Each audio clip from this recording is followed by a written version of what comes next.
across the UK, on DAB+, on YouTube, on your mobile, and on your side. This is Talk.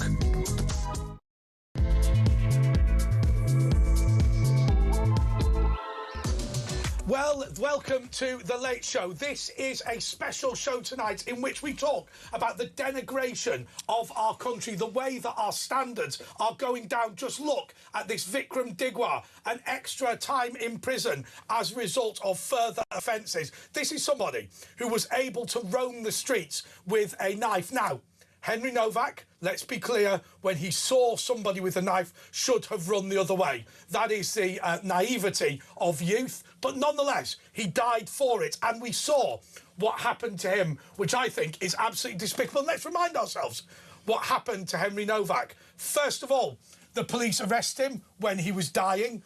Now, I say that if you pull the arms of somebody behind them when they have a stab wound in the chest, that is going to hasten their death. You heard the other week Gould say, well, look, even if this man's life was shortened by 3 hours, then that in of itself should be considered something to prosecute the police for, and rightly so. But next, or manslaughter, yeah. Next, we have a situation in which, and this is the bit that came out recently, where they checked Henry's phone and his dad's phone to find if there were any racist material on it. That was so that Hampshire Constabulary could smear the dead in order to defend their own racist policies towards young white people. Then what we had was the body tested for alcohol and drugs. Well, of course, people will say, well, that proved he wasn't drunk. No, no, no, no, no. Drunkenness is a piece of behaviour. You could see from his Snapchat videos, you could see from the CCTV that he wasn't drunk. What they wanted to do was to prove that there was a level of alcohol or drugs in his system that would enable them to falsely claim that he was drunk. Let me tell you something.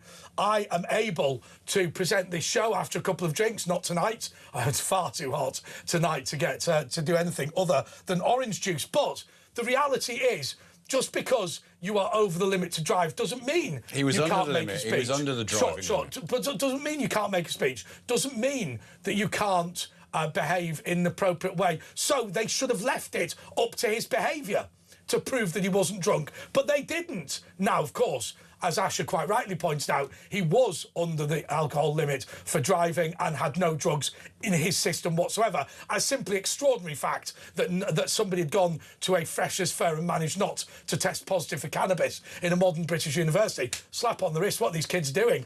But the jokes aside, they tried to smear this young man. Vikram Digwa lied several times to police, and you can see that in the following clip. I pushed my turban off my head, started grabbing my uncle's hair, so I'm a seat, and he started grabbing my hair, started dragging me around, and obviously from there, then obviously altercations happened. I saw him from there, from the get-go from there, I saw, look, mate, you clearly are obviously drunk. I said to him, carry on with your day. He said that, and then he started just escalating the situation, calling me a and all this sort of stuff. And this isn't the first time we've had something like this happen. So me and my father, what we had done, obviously as he climbed over, my father had then come home. Yeah. So he was at home. My brothers then called him and said, look, this is what's happened. My dad's come rushing, he was in bed. And we put him there against the wall just to make sure everything, because then we saw he started bleeding. I've got your other, yeah, I have, yeah. We saw that he started bleeding, so my dad just pinned him against, not like sat him up against the wall just to see that he's okay. Okay, have you called the ambulance then? Yeah, we called the ambulance along with the police. Like I said, so I was literally just walking there and I've seen him. He's then barged into me. Okay. I've said to him, look, clearly, mate, you're drunk. I could smell, like, you can smell the alcohol. I was like, look, mate, you're drunk. Carry on with your day, innit? He's then called me and like, you think you're bad man. I said, yeah, I am a bad man. Then he then started recording me. Obviously, then I've just then I pushed him a lot. He's then grabbed me, then started grabbing my turban, pulled my hair, started grabbing my hair, or started punching me and all this sort of stuff. Okay. And then do you know how he's got that wound then? How's he got that wound? What wound, sorry? Well, you said he's got blood on him. How's he It must have been where he punched him, but he did fall over here, so he was climbing all over these bins and stuff like that. And then he fell over and then landed onto that car. Okay. So. I'm arresting you on suspicion of attempt murder. Okay? What? Do not have to say anything. It may harm your defence if you don't mention when questioned something which you may later on in court. Anything you do so may be given evidence. Okay, and we'll get it all sorted, all right? I'm not saying you've done anything, mate, but we need to find out what's happened, okay? Mate, I've been racist. No, I know. And then they took him to get some food. They didn't handcuff him. No, they'd handcuffed the murdered victim, which I think they killed by putting his hands behind his back, and because the body clots. Blood clots happen, so that would have opened it up. But anyway, that's got to be looked into. They interrupted in the case, and also the way the family knew you got to play the race card. You play and then when he even phoned the emergency person, he said he was racist, and she said, "Well, can you be more specific? Like what did?" And he said what he made up that he'd said, and the P word, and she went, "Oh, that's what I needed to hear." Like it was great news. Yeah, the racism path. Send them all. This is all. It's a formula now, and they know it. The people can use it, and the police. It's a magic spell. Yeah. Allegations of racism are in of themselves racist, because what happens is the police will say, "So obviously you heard him say." Oh, he called me a P. Oh, fantastic. There we have it. But it's a magic spell that basically only works one way as well, by the way. It only works one way, of course.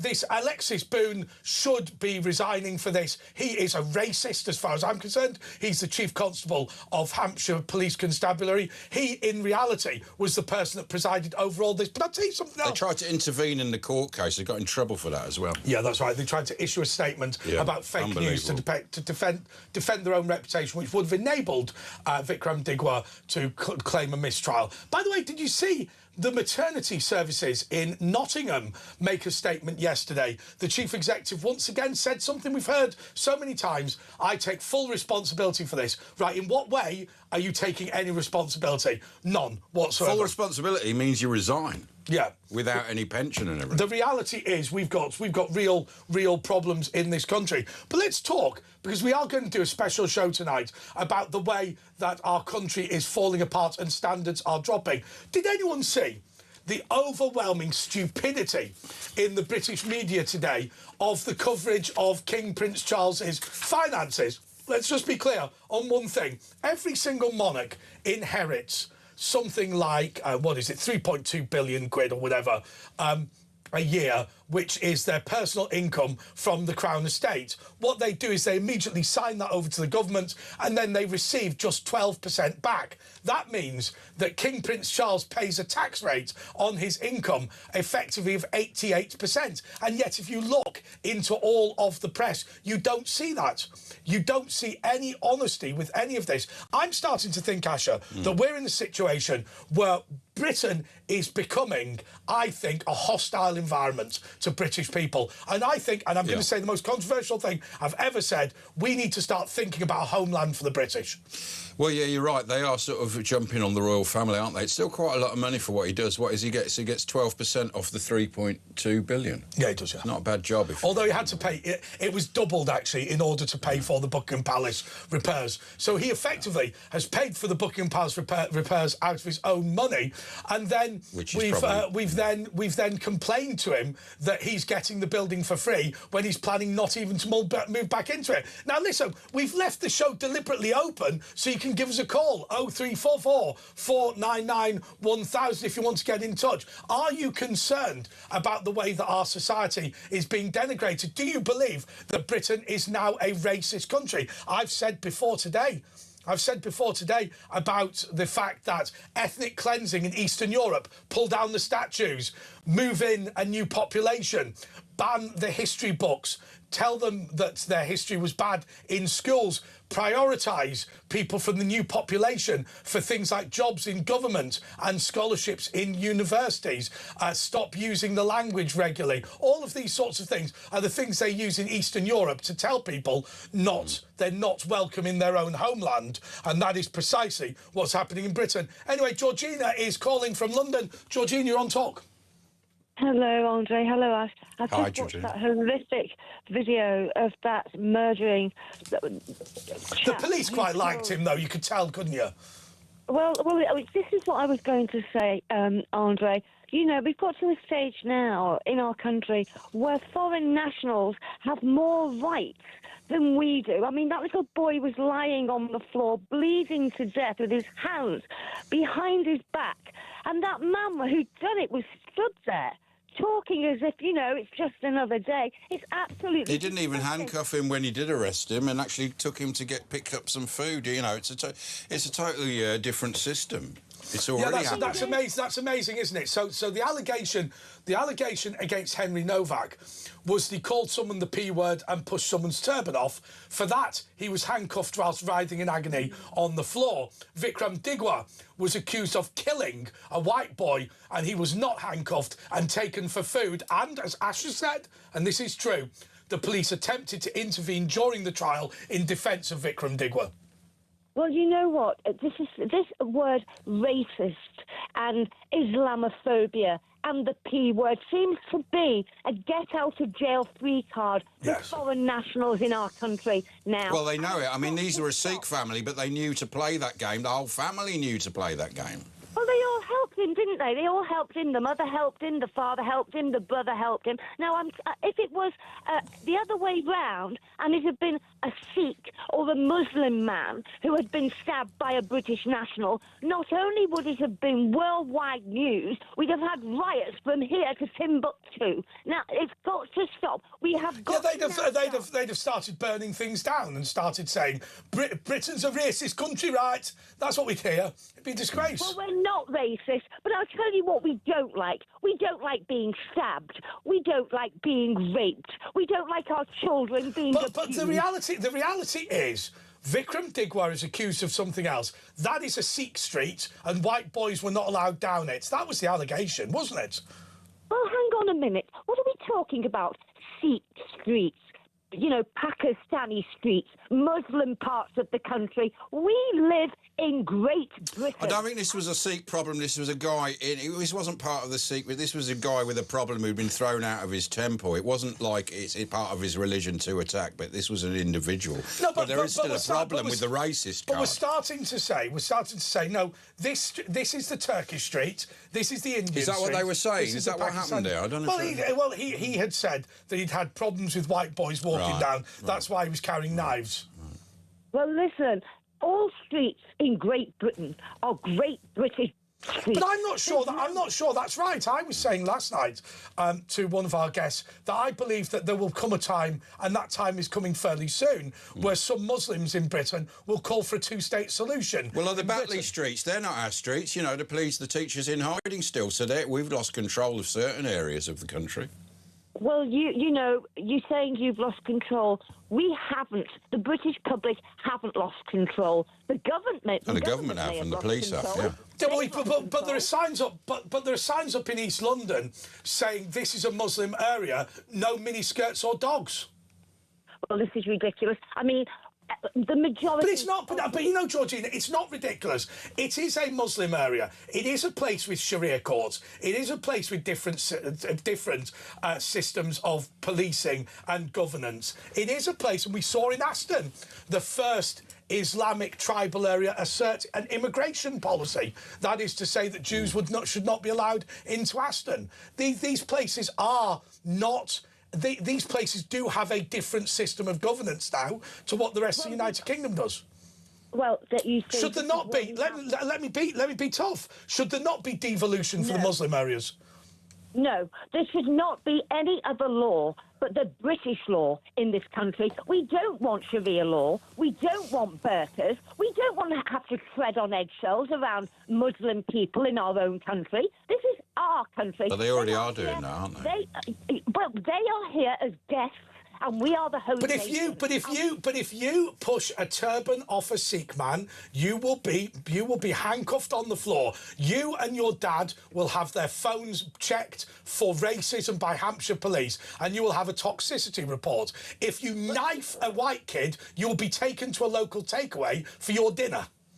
Yeah, well, this is the thing, you see. It's two-tier governance in this country, and this has got to stop. It's one rule for one rule for the other. Now, white lives matter as much as any other life in this country, Andre, and we have had enough. I'll tell you what we need to do. We need to follow what Mikhail Saakashvili did in Georgia, which is to sack each and every police officer in the country and then knock down all the police stations and rebuild them out of glass so everybody can see what's going on inside. And on that bombshell, we're going to take a little breaky. 0344 499 1000. Robert in Hertfordshire after the break.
Across the UK, on DAB+, on YouTube, on your mobile, and on your side. This is Talk. Yes, this is Talk on the day that Alexis Boone, the Chief Constable of Hampshire, has attempted to justify his racist police force's actions against Henry Novak. Well, we've got loads of people. By the way, some people asking why the P word is offensive. My understanding is very, very simply this. It's just because some people are not from Pakistan and get called it. But fundamentally, people who are from Pakistan often use the term to refer to each other, certainly. Well, it's just been an offensive term. You know, some countries it's not. In Australia, that's what they call the cricket team. And, you know, you call Afghanis, people from Afghanistan, Afghani, Uzbekistan, you know, but you just don't because of the history of the word. Anyway, let's go to John in South London. All right, Governor. Hi, all right. This is John here. Hi, Andrew. Hi, Ash. All right, man. John here from South. Are you on hands-free? Yeah, first-time listener, first-time caller. Can you use your hand, please, John?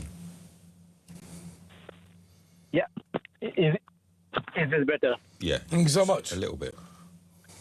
All right, okay. I'm just in the car after a game of footy. Oh, right. great. Yeah. So Must have been bad man playing in this weather. No, that's fine. I'm from India, so I'm used to it. Yeah.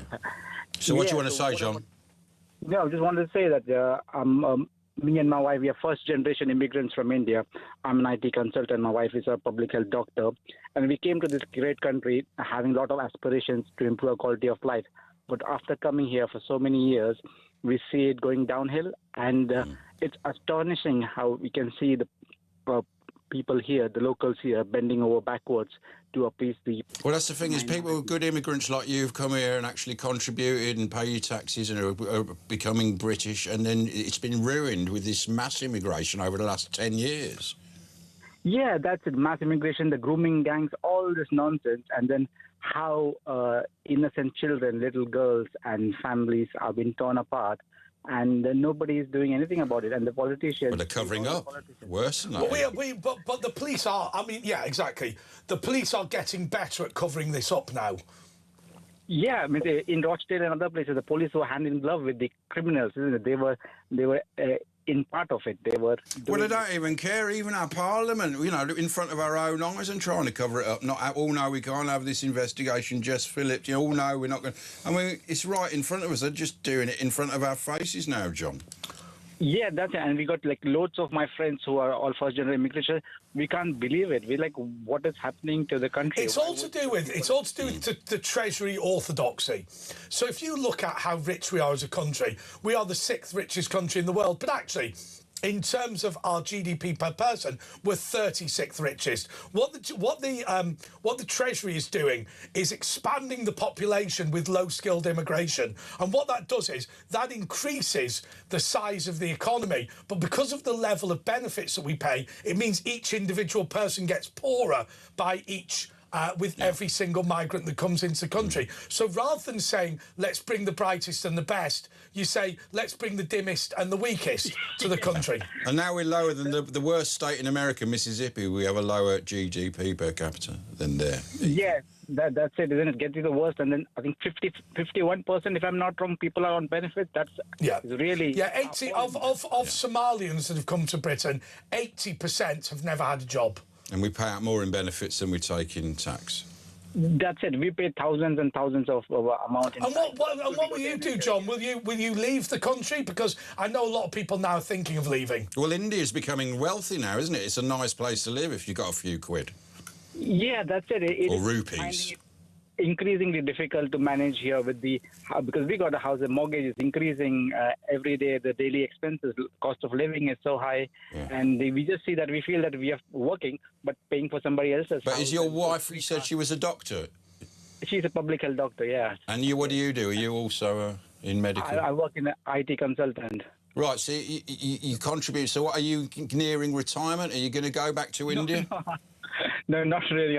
I wish I was retiring. I've got at least 20, 30 years to go. So but, you're 40 years old, like, so you're thinking of moving on. Where will you move? Because obviously your wife being a doctor and you doing that, you can probably move anywhere.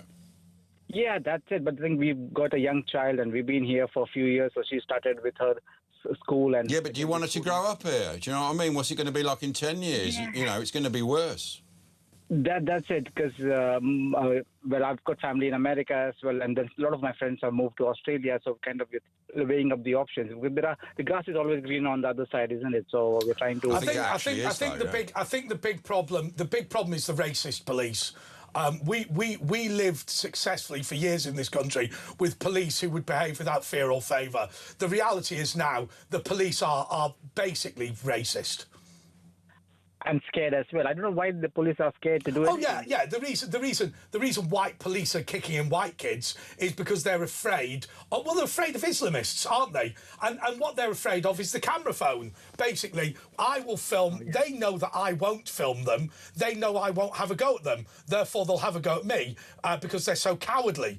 And what will happen is the Islamists will use every trick in the book. They know their own police federation and their own chief constable will not support them. Therefore, the smart move is the cowardly move, and the cowardly move is what the police are taking. I honestly always take time out to call a police constable a coward when I walk past him in the street. Yeah, but I think I'm just also want to mention this, the WPC in Manchester who were assaulted by two gentlemen, and they got 3 years or something. That is a joke, isn't it? Yeah. But what you had in that case, always remember, you had the Police and Crime Commissioner of Manchester, Andy Burnham, who knew this man was guilty of a racist attack, or an attack rather, on police officers, and denounced the police officers anyway, even though he knew they were in the right. That is the country that we live in. And then when one of the good police officers leaked the video, they went to set an investigation to catch the person who, grassed them up, rather than go, we better act on this. Yeah, that's it, isn't it? I think it feels like it's always top-down. If the top people are not honest or authentic, then it always flows down. So the politicians, I feel, are the ones to be blamed in the first instance, and then it flows down to the police and all the other people. Well, what's your view? What's your view as an Indian about this knife thing? I have to be honest with you. I've got a friend of mine who used to carry the knife, and it was about 2 inches long, not a bloody big carving knife. Well, are you a Sikh or are you a Hindu or what? No, what religion? I'm Catholic. I'm a Catholic, yeah. Yeah, which is quite rare in India. But I had a Pakistani Catholic mate when I was at school. Not many of those in Pakistan. Not many of them to the pound. No, around 2% in India, which is still a population of 1.5 billion. But that means you were converted by the Portuguese as part of a peace deal in a war, weren't you? Well, I don't know much about the history of that, but then, it would be Portuguese, or I think maybe they say maybe it could be even St. Thomas. That was in the 4th century or 52 AD, maybe thousands of years Well, you're ago. not going to remember that, are you? Yeah, that's it. But then I think the point that you mentioned about Henry Novak, that's really a sad situation. But the main thing is, all these Sikh people, they have denounced it, and they said he was not part of us. And Sikh people, I know they... Yeah, but they always do that, don't they? They always go, oh, this is really embarrassing for our religion. Well, screw your religion. Some kid got knifed on the street. And also, we have our tradition of carrying a knife. Well, if you've got a tradition of carrying a knife, go to the Punjab. Yeah, but I think he was carrying a dagger, not even like a sword. I think it was a sword. Yeah, so but my point is that I am constantly told to respect people's traditions. I do. If you enjoy abusing women's rights, go to Pakistan. But if you're in Britain, you ought to behave like a British person. Yeah, when in Rome, act like Romans, isn't it? As simple as that. So that's absolutely. Thank you so much, John, and we hope that you will come back on again. Should we go to Robert? What should we do? I think we should say... should we go to him now? Robert. Yeah. In Hertfordshire. Hi, guys. Hertfordshire, Bob. Yeah, concerning poor Henry, before I retired, I was a contracts manager, and I had to go on the top pucker course for first aid. Now, I had to sit all sorts of exams, and the first rule of an injured person is to put them into the recovery position. Yeah. Now, you can't do that if they're handcuffed behind their back, because I don't know if you know what it is. You make prayer hand. Well, you shouldn't move them if they've fallen, actually, Rob. You shouldn't be moving them into any position if they've fallen or a car crash, or in this case, you shouldn't. There's certain times when you shouldn't, if they can't breathe or something. Yes, there is times when you shouldn't, but if you can, you support their head, get someone to cope. And unless they've fallen. Right. But you should know, if they've fallen, but it wasn't like, if you went up there and he's handcuffed behind his back, you can't get him into any position. I mean, I've had occasion where a pregnant lady at Liverpool Street fainted, and I was able to help her. Me and my wife was on the top of a bus once, and a man had an heart attack. Oh, really? And I put him in a recovery position. Sometimes with first aid, you have to take a chance.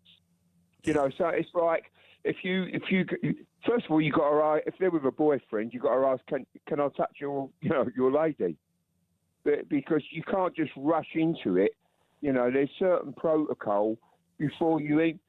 I went on a course where... But what would happen? What would happen if somebody if a burqa woman were to have a heart attack, and you go, look, I'm going to have to administer CPR, and the husband says, I'm afraid my religion says a man can't touch a woman. That's what happens in Afghanistan. Well, that's it then. That's it. So you would let her die?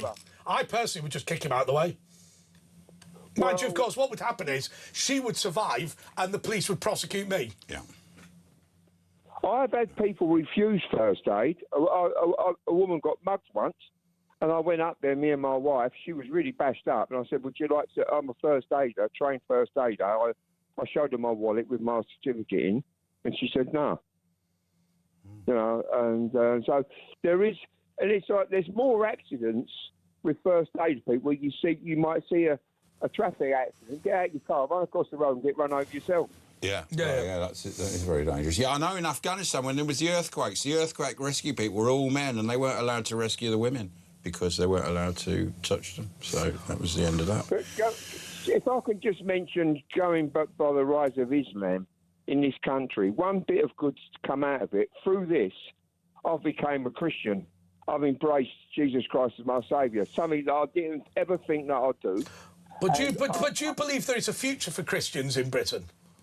I believe that we're in the middle of a holy war. I believe that Christianity is in danger, and I listened to Ken, who sort of badgered me into it, but there's a lot of what he says is true. It's Ken that's convinced you. I'll tell you what I like. Yeah. I'll tell you what I like about Ken is that Ken is unapologetic, and I think whilst. Look, I mean, I wouldn't like to say that I agree with everything Ken says. I don't. But what I would say... Oh, by the way, for new listeners, Ken is an evangelical Christian. He'll be full of joy with this news, Robert. You often see him out with his microphone. This is fantastic. But I have to say, the more people like him, I think the better for our society. Well, there's two wars going on in this country. There's a war, there's a war between left and right, as you know, and there is a war with Christianity and Islam. But the problem is, they'd captured our institutions before we realised. This College of Policing, from what I can see, is just a racist rabble that just needs to be got rid of. I mean, has anyone ever come up to you in the street, or a bar, or a restaurant, or you open a newspaper and you go, wow, the College of Policing has done something good for me? I mean, what about when Home Secretary said, right, you've got to get rid of non-crime hate incidents, and they say no? How can they defy the Home Secretary who's meant to be in charge of... Yeah, so, I mean, you had a situation in London where they said that they were no longer going to investigate non-crime hate incidents, i.e. they were no longer going to investigate things that they knew not to be crimes, which was illegal anyway, and the number of non-crime hate incidents they investigated went up. So all they did was just openly lied. My other favourite, of course, was the march for Palestine or whatever. Do you remember that first weekend, the armistice weekend, where they wanted us to cancel Remembrance Sunday and instead venerate Hamas outside the Cenotaph? Anyway, the police said in their statement, we saw no examples of anti-Semitism, no examples of racism, no examples of violence. And when people started posting videos of the crowd doing that, they said, we were so busy with far-right thugs, we didn't have time to see that. That was labelled fake news on Twitter. The official police statement about the policing of that event was labelled fake news. There's one word that's got us into this trouble, and it's tolerance. And it's tolerance. Yeah. And now the people we've been tolerant of are intolerant of us, if you can work that one out. You know, tolerance has got us into this trouble.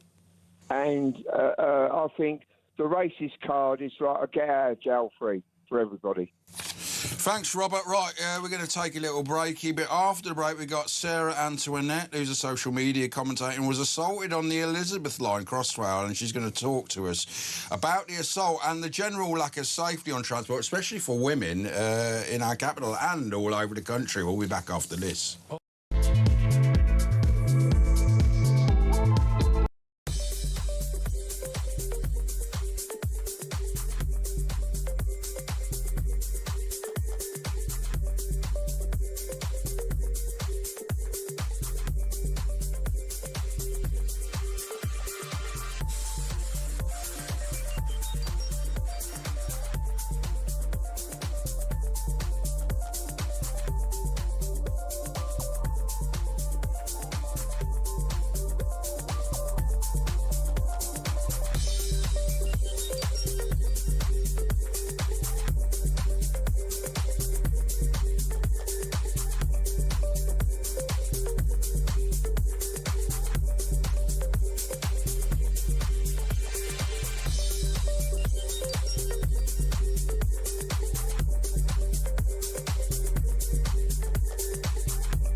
Across the UK, on DAB+, on YouTube, on your mobile, and on your side. This is Talk. Oh, hi, this is The Late Show with Andre Walker and Asher Gould. What are we doing next, Asher? We're going to talk to Sarah Antoinette, a social media commentator who was assaulted on the Elizabeth line. She's going to talk to us. Are you there, Sarah? Hi, I'm here. Hi. Hi there. Yeah, so tell us, you were on the Elizabeth line, the new line that goes across from east to west London, and what happened to you? So I boarded the train with my elderly mother. She's a pensioner. She's in her 70s. And as we got on the train, a lady very kindly got up to offer my mum a seat. As my mum was about to sit down, a girl jumped onto her seat to prevent her from sitting down. Now, this girl got... Strange. Yeah. So this girl sat down, and next thing you know, her friend had jumped on her lap. So these two girls were sitting on this one seat, and everyone who was on that carriage was absolutely disgusted by what happened. Now, I turned around to her very politely, and I said, could you please get up? Because that seat wasn't offered to you, it was offered to my mother. And the girl just looked at me in the most disrespectful way, and she said, no, I'm not getting up. And I turned around to her and I said, no, can you please get up? So can I ask you a question? Was it your impression? So there are two potential reasons why this could have happened. Well, there's one potential reason and two reasons for the reason, if you like. So firstly, somebody has no manners and doesn't understand how they're supposed to behave in a civilised society. Now, that can be two reasons. It can be, number one, they've just straight up got bad parents. It could be, number two, they come from a society where people don't have very good manners in general. What was your impression of that? It sounds like bad parenting to me, but that's just a guess. But didn't it get worse than that as well? Did it get into any violence? Yeah, who shall I answer first? No, answer me first, and then we can talk about the violence. All right. So I definitely got the impression that this girl hadn't been raised right. I definitely got that impression. Now, it's very difficult, talking about this kind of thing, especially when we're going to talk about culture and stuff like that. Yeah. But I mean, I don't know where she was from, but I believe that she had Somali heritage. Right. The reason I say that is because if you look at the footage, then she says a word in Somalian, which was, really? Yeah, wahali or wallahi, something like that. Wallahi. Wallahi is in general from the Muslim world, isn't it? I think. Mind you, if she was black and said it, she may well be Somalian. Anyway, doesn't matter. Continue. What happened next? Yeah, sure. So then there was a bit of a confrontation, so to speak. And she then got up and started being very aggressive towards me. And I said to her, right, I'm going to record you and I'm going to send it to the police. And is that so the police could arrest you for racism? Well, I mean, these days you don't know, do you? Exactly. Sorry, continue. Yeah. So she then whipped out her phone and started waving it in my face, like really waving this phone in my face in the most agitating, aggravating way. I was already incensed by what happened, but the fact that she had treated my elderly mother like this and was treating me with such disrespect, I was incensed, but I knew that if I did anything at all, which would be considered by anybody to be wrong, that it would be me who got in trouble for it. Absolutely. What will have happened? And by the way, police are. We should get some police officers to try and defend themselves. They won't. But what would have happened is if you'd have said even a word wrong to her, you'd have been arrested. She'd be allowed to do whatever she wanted. Yeah, absolutely. And I was fully aware of it when this happened, which is why I wanted to record her. Now, at one point, she struck me around the face. So she literally hit me around the face. Assaulted you, yeah. Yeah, well, that'll get her an OBE. So the police, has she been arrested? Has there been any follow-ups to this? No, see, this is the thing. After she hit me, you have to understand that my concern was getting my mother out of that situation. Yeah. Of course. That was the most important thing to me, that my elderly mother was not under any form of danger in this situation. It's very, very important to me. And I have to say as well that there were a couple of men on that tube who were incredible. Most people just stand by and do nothing, but there were two men who acted. One restrained her and the other one stood in front of her so she couldn't get to me, because that girl, I don't know if you saw the footage, but she was jumping on the chair. We've got it. We can have a look at it now. Can we have a look? Run the tape. Let's have a look at the footage. Let's stay here. Your wig is falling off. Your wig is falling off. Your wig is falling off. Get off me! Get off me right now! Get off me! I'm on you. You're running into me. I'm not This is an Elizabeth line service. No, if you start moving, we're going to have Get off! Your wig is falling off! Get off me, bro! Leave me alone!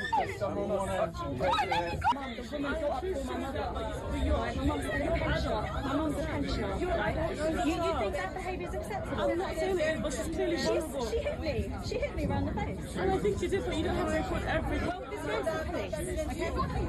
Fix your wig! Fix your wig! Fix your wig! It's dirty, ugly. You look media. You're disgusting. Wallahi. Like, go eat some curry. Let me get off, fam. Bro, she's recording me. Why? She's not recording me. Huh?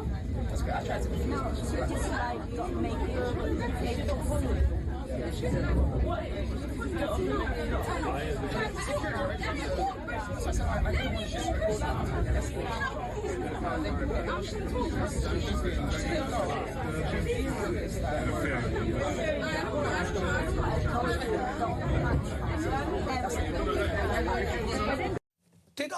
I hear some liberal white apologists having a go at you?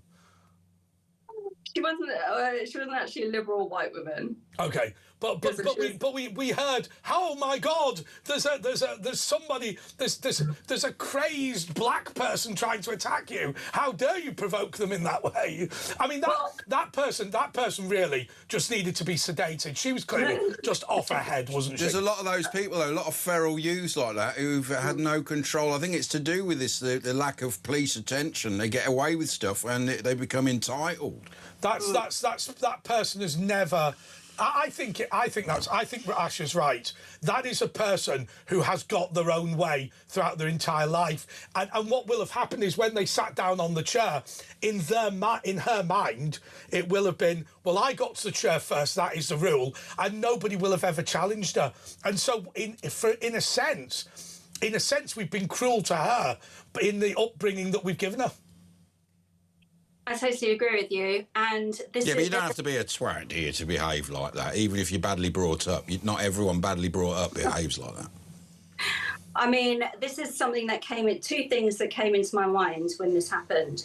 Is the first was that the Mayor of London, Sadiq Khan, has been saying repeatedly that crime is down and London is safer. Now, I'm a born and bred Londoner. I lived here for the vast majority of my life. And it is very, very true that in the past, you know, a lot of areas of London were pretty nasty. And it's definitely very, very true. There are some areas of London which have been gentrified, which are very, very nice.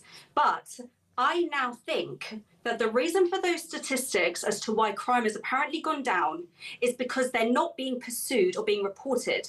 Because I went to the police about this, and I was then told 2 days ago by the British Transport Police that they would not be pursuing this because apparently there was no evidence, there was no CCTV, and there were no witnesses on that train. Which and obviously there was CCTV where she got on the station and the carriages. By the way, the British Transport Police will see this because there's something called TNS media monitoring. So we'll just say the problem with the British Transport Police, all the officers are thick. Well, there we go, have that. But the thing is, with Crossrail, it goes from very bad areas, you know, certain in West London, and you know what I mean, and then it goes to very nice areas. So you've got a whole mixture. What I have to say to you, so I got on the Elizabeth line at Slough on occasions, not very often. I prefer to get the faster train and to change at Paddington. But it seems to me one of the things we've had this quite difficult conversation, haven't we, about the level of, if you like, immigration and the changes in things. It's not unusual now for me to get onto a tube carriage and be the only white person. Now, that doesn't bother me in of itself, but it is indicative of the way that society has changed quite quickly. Now, in fairness, this is a train coming from Slough and going to Southall and whatever, so it is going through areas which are known to be particular hotspots for immigration, particularly from the Indian subcontinent. But what worries me is what is the bigger issue than colour of people's skin, which we don't, I think, care too much about, is the way that I think that we are bringing so many people into the country that we are failing to integrate them. That poor girl does not know how to behave on a British train. She simply doesn't, and she was like a wild animal. I mean, you know, if you it was almost like if you had blow dart, you could have got her and sort of sedated her. I mean, she will have real problems in life, far worse than anybody else. She is going to end up in real trouble simply because she doesn't understand. It's the same narcissism that we see with a lot of people. She doesn't understand how to behave. She doesn't understand what the standards are. Nobody has ever said no to her. I bet her mum loves her very, very much, which is half the problem. And ultimately, she is going to get herself into a lot of trouble in the end. Yeah, I want to actually come back to your point about integration and cultures and things like that, right? So it's a very difficult subject to talk about, right? Because as soon as we go into the subject of this, you've got a lot of people who start attacking you and saying that, you know, you've got to ignore those people now. It's got to a ridiculous stage. Well, listen, on my social media page, I try... What's it called, your social media page? It's Sarah. It's just me, Sarah Antoinette. It's not a fancy name or anything like that. But I would say on the subject of integration and that type of thing, racism, in regard to real racism, has definitely got worse in the past year. But I'll tell you this: racism is coming from all sides. Oh, yes. It's coming now from it's caused by these problems, by the racist institutions, and white people are going. Probably seeing people of colour or something, thinking they probably hate me now, because you're seeing it everywhere. They hate white people, and so it causes the division. We were all getting on really well in the 90s, and all this DEI stuff has actually caused racism. It's ridiculous reverse racism. It's amazing, Sarah, isn't it, that that when look, obviously we're older than you, but I think I think we're the same generation in the following respect: that when we grew up, you know, class may have been an issue, education may have been an issue, but race was not a huge issue. Nowadays, for me, it seems to me the #1 political issue in Britain is race, and certainly that's not something that I'm particularly either comfortable with or used to. Is that the same for you?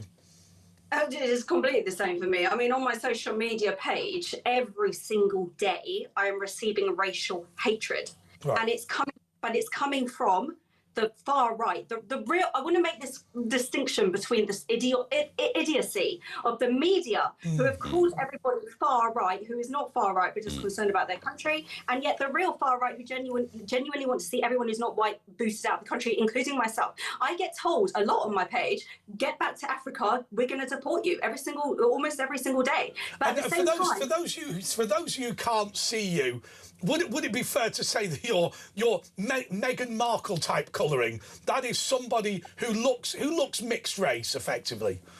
Yeah, I am mixed race. And I would say that the real far right, who have come out into the open. The last 30 years. Well, they're in camouflage because everyone's labelled as far right. Yeah, that's the problem. Yeah, exactly. That is the problem today. But that worries. But Sarah, I was watching. I've told everybody this, and you can criticise me if you want, and I will accept the criticism.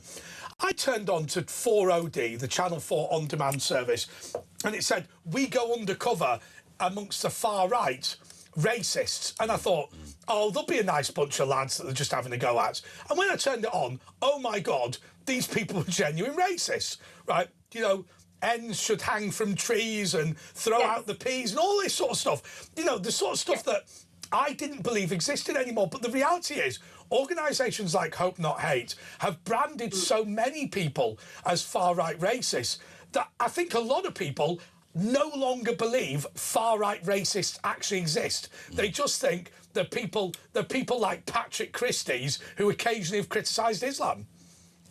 It's funny, isn't it? I mean, it's funny to me anyway, right? Because even I get called far right by the far left, right? But I will tell you this, the far left, as well as the far right are some of the most racist people out there. Do you know how many times I get called a coconut?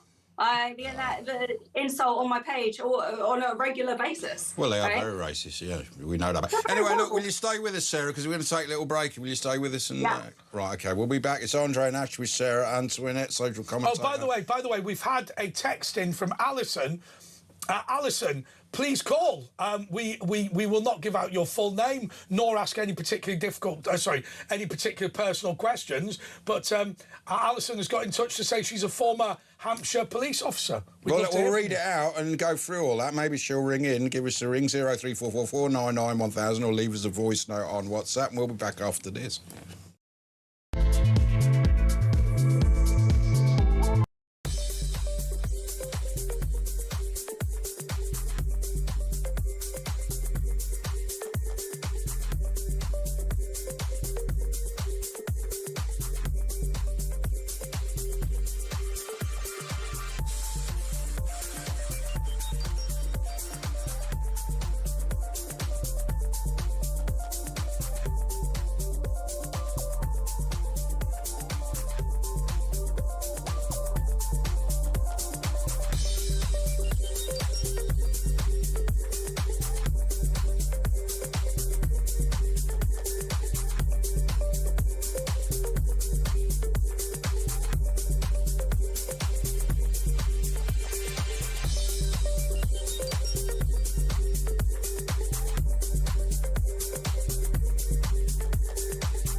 across the UK.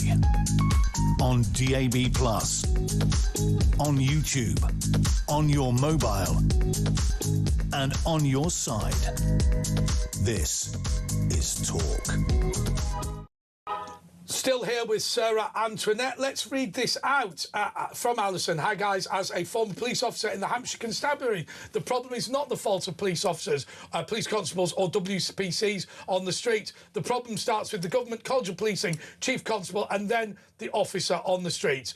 The bosses need to take responsibility for the training they impose on the lower ranks. PCs and WPCs do not like what they're ordered to do when they're dealing with scum like Digwa. I will tell you, I think actually that is, Alison, an enormous cop-out. And I'll tell you why it's an enormous cop-out. Because constables are given a warrant card. It is a sacrosanct thing. They cannot be sacked under all sorts of circumstances. They can't be made redundant as a result of things like budget cuts. They have a privileged position that gives them a position of responsibility as well. To simply turn around and say, I was following orders, it's not my fault. I think we've heard that before. The police constables who simply follow the orders of the College of Policing are arguably worse than people like Vikram Digwa. The reason is because if you are a police officer, you are in a position to push forward the evil that the society is attempting to create. They're enabling it for in a way that Digwa can't. They're enabling it for the benefit of their own careers. Yeah, the reality is, if every police officer in the country turns against the British people and says, hey, I don't like what I'm doing, then the answer is, I don't care that you don't like what you're doing. You are the enemy. Boom. Like it or lump it. Sarah, your thoughts? No, I agree with you. At the end of the day, like you said, where have we heard that before? We've heard that in Nazi Germany, didn't we? You're just following orders. You're following orders, right? I think the great example actually is police in places like Amsterdam. I've given this example on previous occasions where when the Nazis came over, they allowed local police to continue policing in the occupied territories. Those police officers in the Netherlands were not Nazis, nor did they want to participate in the Holocaust, but they did participate in the Holocaust. And in my view, that made it worse, because if what they'd done is burnt all the police records and run away, then actually the Holocaust in the Netherlands would have been far less successful. So when they turn around and say, well, we didn't want to do it, we were forced into it, what they have to understand at the same time is the ability of the Nazis to commit that genocide was significantly enhanced because of their admittedly reluctant support. Absolutely. I mean, here's the thing. If the authorities do not start taking a stand, because they're human beings as well, right? They've got a job to do, but they're going to continue doing what is blatantly wrong because they're being told to do it. Well, and they get promoted in their career if they do the, the woke thing rather than the right thing. Yeah. How's your mother and you going out on the trains now? Are you more wary? Is she traumatised by it all? I mean, it's a horrible experience, really horrible experience. I was accompanying my mother to the hospital, and so don't expect to experience something like that, especially on the Elizabeth line, where you're being told how wonderful this new line is, right? Would you think there was a racial element? I mean, is your mum white or is she black? No. My mum's from Southeast Asia. Right, so maybe there was a racial element, was there, do you think? I don't know if there was a racial element. I would personally say that this was mainly about pure disrespect from feral youths who get away with stuff because they know there's no consequences. Now, I would say this as well, that I grew up when Tony Blair came into power back in 1998. And I remember very clearly that the agenda back then was that you must not discipline your kids. Yeah. And if teachers discipline them and authorities can discipline them. And what happened was you then created generations for the last 30 years where there's no respect from the parents, no respect for the teachers, no respect for the authorities. And you've got the result is what happened to me. Feral kids, feral kids. By the way, somebody has got in touch saying, I can't believe Sarah's comparing police to Nazis. Well, look, the reality is it is a reasonable comparison because the point is, the defence of those police officers in the Third Reich who were not Nazis was we were following orders that we didn't like. And also there's a racial element to it, because if you're white, it's you get it. Well, don't get me wrong. I mean, obviously, I'm not turning around saying that the police in this country are going to go trying to. No. But what we are saying, Sarah, is this: if it were the law of the land in this country to round up Jews and put them on trains, if form is anything to go by, a British police constable would do it. Because they've told us already that whatever the College of Policing tell them to do, whatever their chief constable tells them to do, they will do, even if they think it's morally reprehensible. Ergo, where does that end? So I say to the Police Federation, who'll be outraged by this, sling your hook with your outrage. They should look at their own pyramid of genocide, because I'm sure that's in the part of the genocide pyramid that they accuse people of these non-crime hate crimes. In what Andre's saying, part of it is the police following orders. We know what Alison's message says is very clear. We know full well that what we're being asked to do is immoral and anti-British. That's the implication of what she's saying. But we're doing it anyway because we just follow orders. Well, I'm afraid if it came to rounding up Jews and gassing them, that is precisely what the Dutch police said at the end of the Second World War. It's simply a fact. Yeah. And so if form's anything to go by, they would cooperate with the Holocaust.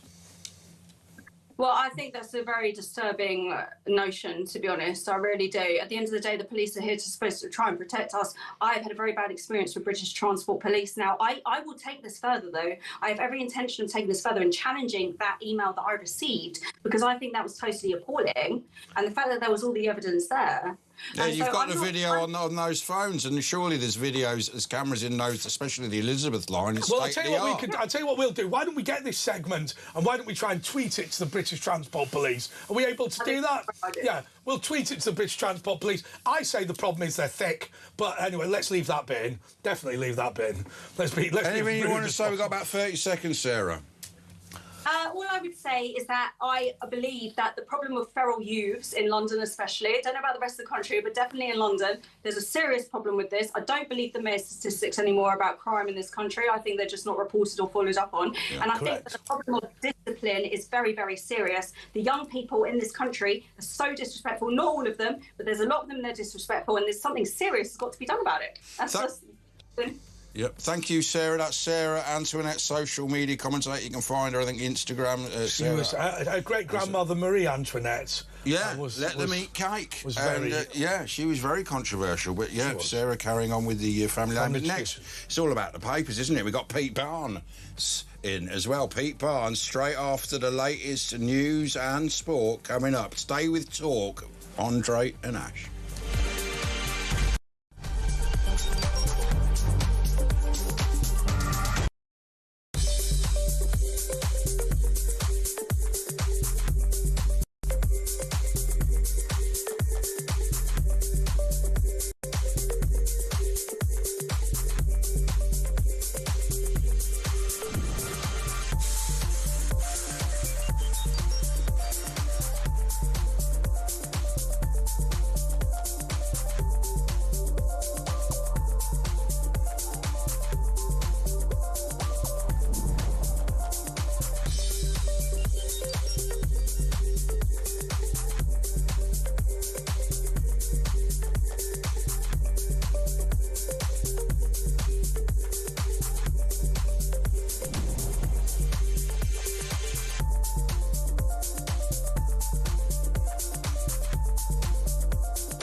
across the UK. On DAB+, on YouTube, on your mobile, and on your side. This is Talk.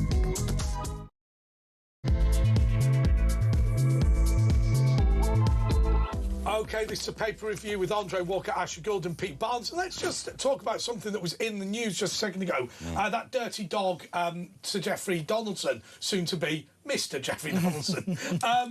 So obviously, former DUP leader, somebody I vaguely knew, didn't know him particularly well, it has to be said. And I'm not just saying that, obviously, he lived in a different country to me. But let me just say this, Pete.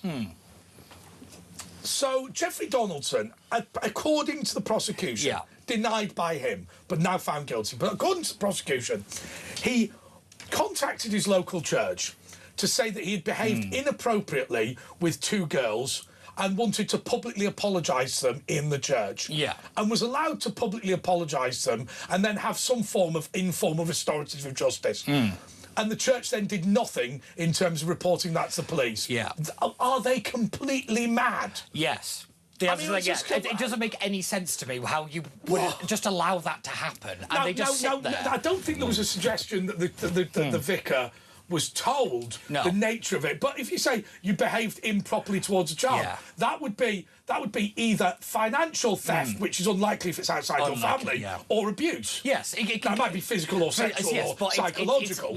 I'm not being funny, but whether it be the Catholic Church, the Church of England, but the moment a child is involved in a situation, police. I don't know how many bad PR incidents these organisations can live through and not learn a lesson. I don't understand how they cannot learn this lesson. I think part of the problem is that a lot of churches do not understand that Christian forgiveness will be exploited by bad people. Who are not sorry for what they did and actually trying to get off the hook. Oh, 100%. And it's very admirable, the whole forgiveness thing. But, again, they need to kind of grow up a bit, if I'm being honest. They really need to live in the real world. I agree with that. And not it's accountability, that's the thing. There's so many things in the UK that needs accountability to it. I know I've been listening to you talk about the Hampshire Police and all of that situation. Some accountability there would be very nice as well. Absolutely. You know, I think it's one of the reasons that everything has fallen down by the wayside is nobody's held accountable. Nobody is actually ever, I say it all the time, nobody's ever fired. Why is nobody ever fired? And then when actual really bad things happen, it is always the process. It's always an inquiry. It's always, kicked down the can's kicked down the road. Well, we've run out of road. And the can's, pretty much dented at this point. And we've seen it once again. It's something that we've railed against on this show, the three of us, on so many occasions. The chief executive of, I think it's Nottingham University NHS Trust. I've got the name wrong, I apologise. But the one where there's all the problems with maternity care, the guy comes on, with those big ludicrous glasses, going, I take full responsibility. But in what? And what is it? What specifically are you taking responsibility? Well, it's not resign. I mean, this comes from Starmer when he took full responsibility and then didn't do anything. You meant to resign at that point. What it seems to be is, I've taken my eye off the ball, which is why these things have happened. I'm going to take full responsibility, and that involves me trying to fix the problem. Whereas actually what I would say is, I've taken my eye off the ball, I take full responsibility, it's time for new, more competent management to come in. I resign. Definitely. That's what that means, doesn't it? 100%. I find it interesting on the maternity one, just very quickly, that actually many of the senior managers didn't come forward. They didn't have to come forward to give evidence or anything to the inquiries into it. And most of them actually sat back and said, we're not having anything to do with it. If you are in a management and you are receiving public money, you turn up to an inquiry.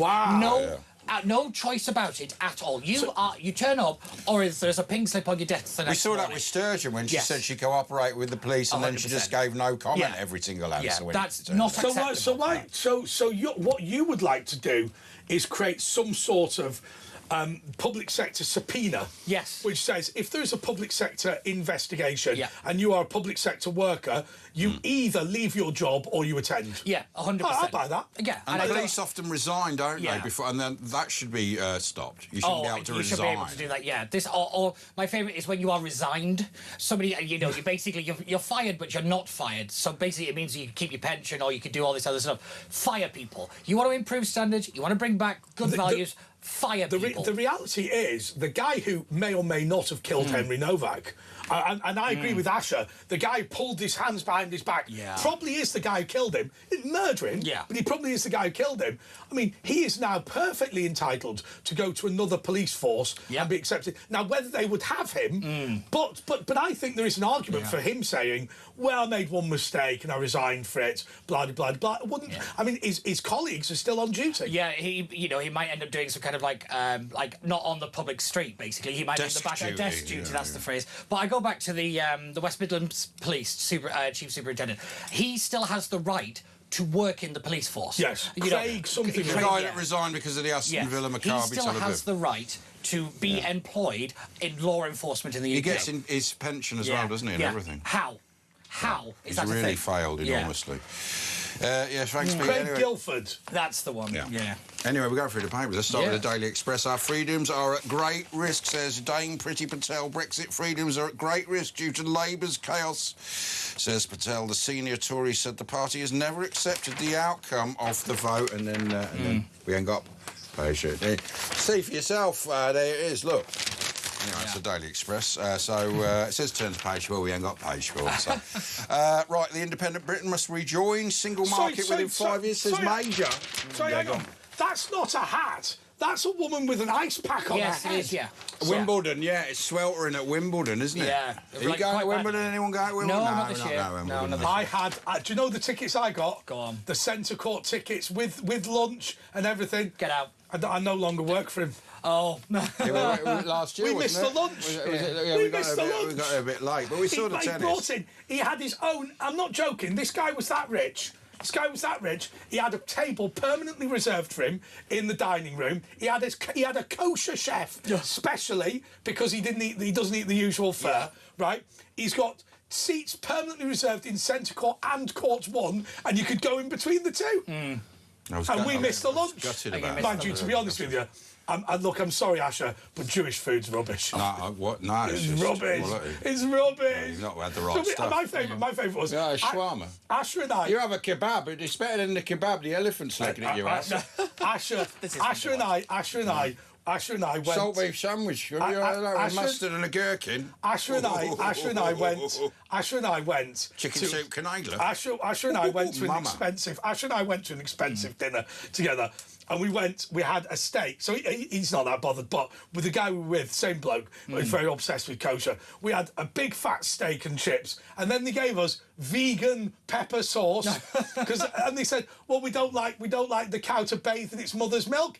I mean, slitting its throat was probably the bigger offence, if I'm being totally honest. Oh my God, that's hilarious. Yeah, it's always like, I do find it funny with like vegans or vegetarians, and they always find a little kind of out, don't they? Like just something that's that they can cling on to kind of some moral superiority. Yeah, sort of don't mix milk. There's a lot of fat vegans though. I used to wear on because the food they get is very processed and full of nuts and high calorific value. I had a friend of mine who set up a vegan company. Is it a burger? Yes. Yeah. All right. So most of them have gone bust now. He set up a vegan burger company, and he said it's now classed as highly processed. Yeah. You can actually 3D print meat now.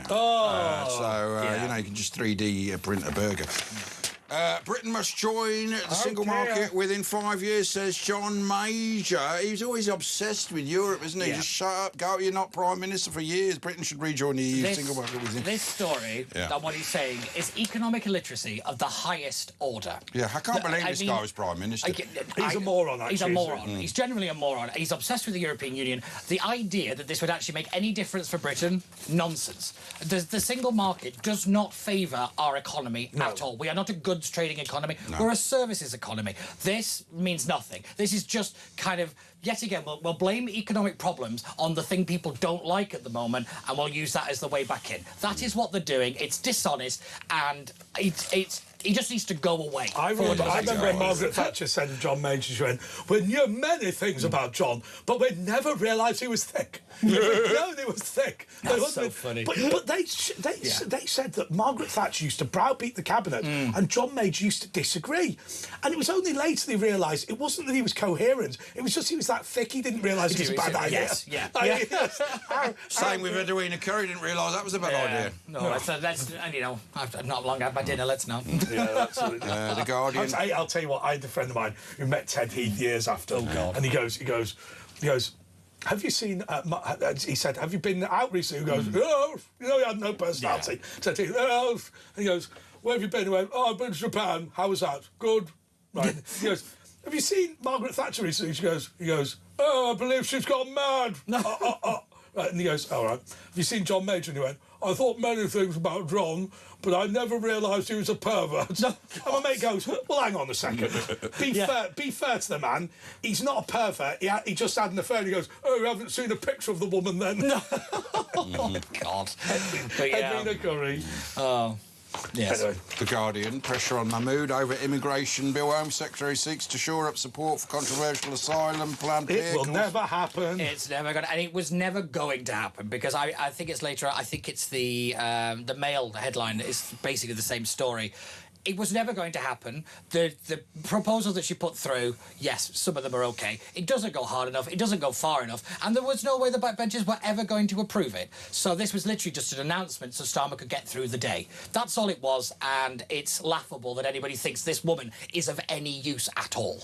I do not understand people say, well, she's making the right noises. No, I don't care about noises. I care about what she does. Yeah. Burnham has been under pressure to clarify his stance on Mahmood's immigration policies amid unhappiness amongst Labour MPs and charities who believe the restrictions on asylum claims are too draconian. I wish. Yeah, exactly. It's like when Alistair Campbell always says, this is the most right-wing government we've ever seen. And I'm like, oh, really? Yay, finally. And then we turn out it's not. Yeah, that's right. That's right. Right. This government's going to privatise the NHS. Really? Really? No. Study links screen time for toddlers to long-term health risks. Well, I could have told you that. Yeah. The philosophy of dog training. Just give them a biscuit if they're good, and what do you do? Blow up their nose if they're bad.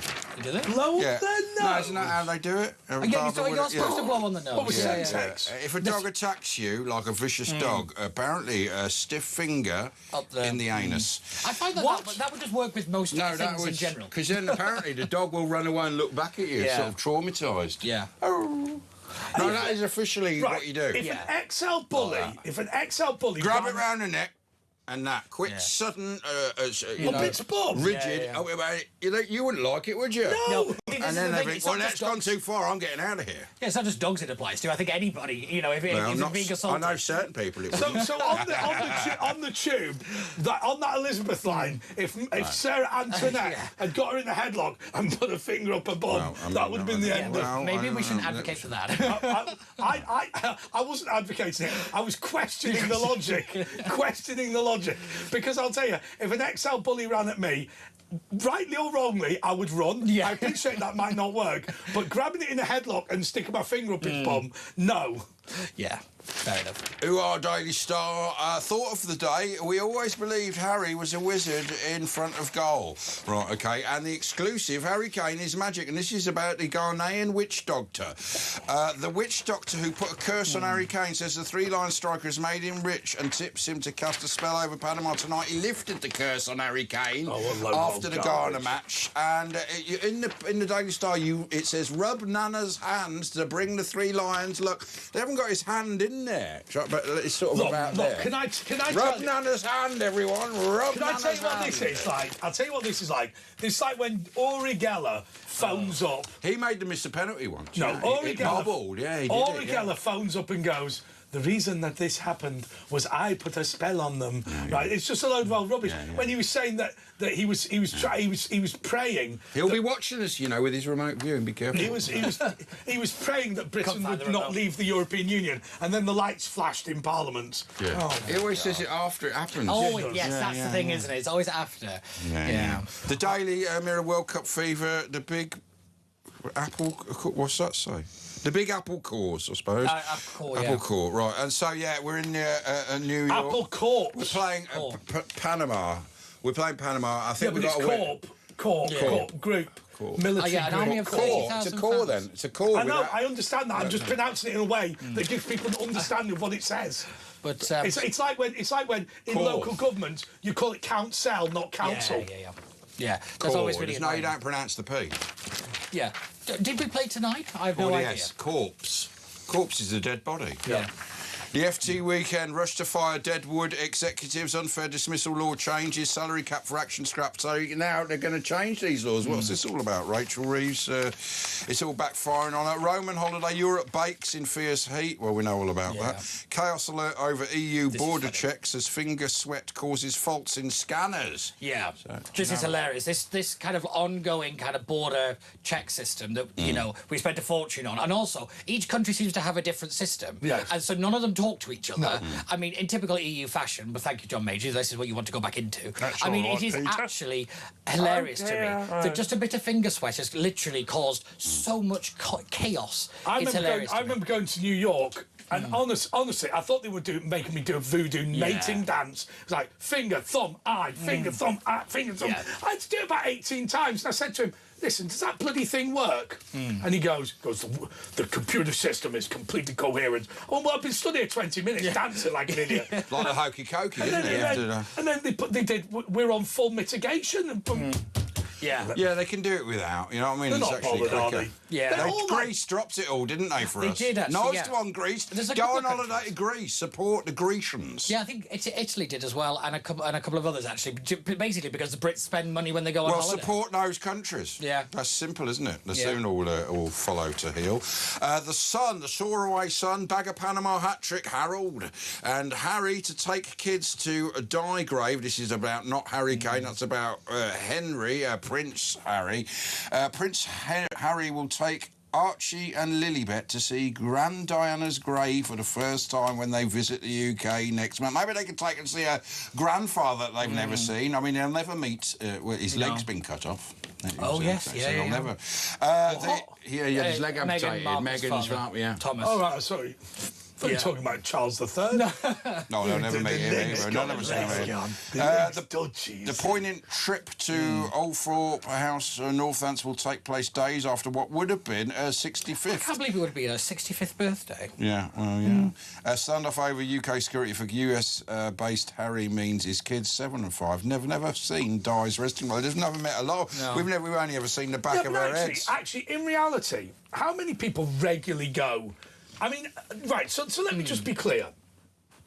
Edward Walker is my dad's father's name. I believe that he is in a graveyard somewhere in Morecambe or Lancaster. Right. I've never been. How often do you go and visit? Never. Put flower. What?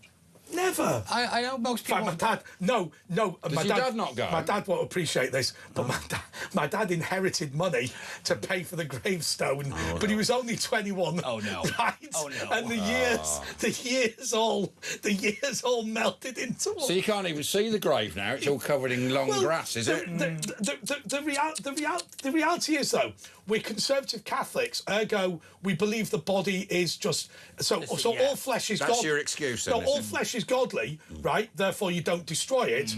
But ultimately, the person is not there. Yeah. They're in heaven. Yeah. So if you're not going to visit... Yeah. I don't know. I remember reading a story of a guy who was... Do you know what? I've done myself over here. Yeah, that's nice, that is. Yeah, really nice. My dad will phone me tomorrow, having watched this, going, bloody hell, I must do that, you know. Yeah, that's the thing, though, isn't it? And that's maybe go down with a strimmer. Yes, well, you have to be careful, actually, because there was a council, I remember talking about this, where a guy was actually, you know, he was doing, I think, his father's grave, and he offered other people to put the gravestones all kind of tidied up for their loved ones or whatever. Was he charging? No, I think he did it for free, actually, nice, and the council gave him a fine. Because he didn't have the right health and safety badge. Yeah. Insurance. And I thought, well, doesn't that say everything? They should have thrown the book. I'll tell you what the biggest con is of graveyards, of them all, right? So actually, there's only one con of a graveyard. So when they fill up the graveyard, so it is the legal requirement of all local councils to look after abandoned graveyards. Yeah. Right. So what the Church of England do, the little toe rags, is fill up the graveyard and then go, there's no more money to be made here. Yeah. So then what they do is they give it to the council, which is a bad thing, because what happens with the council is council won't bury anyone in them. Yeah. So they go, well, I know you've bought a family graveyard. You'll have to, as a family grave, you'll have to speak to the Church of England because all we do now is take over an abandoned one and mow it. Oh. That's all we do. So you go, yeah, but I want to dig it up and now go into my grandmother's grave. No, you can F off. Right? you talk to the Church of England. They took all the bloody money, and now they're forcing us. Well, who's got to pay for that £27 million library because he's got a lot of books? I know the worst one I heard of the Church of England is Convent Court in Windsor, the old St John the Baptist Convent in Windsor, right? So basically, this thing has been turned into 105 flats in one building and 30 flats in another. There are 2 nuns left alive, right? So obviously the nuns have gone, our order has now disappeared. So they said, right, sell the buildings and the Church of England can have all the money. Across the road, there is a graveyard for all the nuns. Yeah. The Church of England, having received God knows how much money for this facility, said to the 2 remaining nuns, it's going to be quite expensive maintaining that graveyard, What we think we should do is pull the stones up, dump them, and then just turn it into a field. Wow. I mean, because it'd be easier to mow. I mean, that is outrageous. Anyway, look, we've got to take a little break here. It's Andre Nash on Talk, and it says here we got Pete Burns. Yeah, that's right. He was spinning us around like a record, baby. Oh, God, have you seen his lips now? He's like Mick Jagger. But he's not with us anymore. Yeah, he's dead. He's dead and alive. Oh, dear. We better take Okay, we'll be back I after apologise. this.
Across the UK, on DAB+, on YouTube, on your mobile, and on your side. This is Talk. Neil in Belfast, thank you so much. By the way, when you send a message to 0344 499 1000, sorry, you can WhatsApp a message to 0344 499 1000, and we do look at them. And we look at and the non-politically correct ones we enjoy as well. So Neil in Belfast, thank you so much for that one, which we very much enjoyed, didn't we? Very much enjoyed. It also seems cruel that now we can't tell people what we were laughing at. It's awful, isn't it? It really is. It's awful. I reckon when we should have like. Do you reckon we should have a... No. Whatever it is, the answer is no. No, a public theatre tour. Yeah. Right, where people can come and see us. Right, and what we'll do is we'll just go through all the shit we couldn't say. Yeah. No, it's probably not people. It's probably not great idea. What'll happen is there'll be trying to find a theatre that'll host us. There'll be some the players. There'll players, yes. There'll be some old communist in the audience going, "It was disgusting. Like Andre Walker said, there's a sickening rebuke to the liberal society." Yeah. Like I used to get into trouble at the NUS That disgusting, racist, homophobic Tories cunt.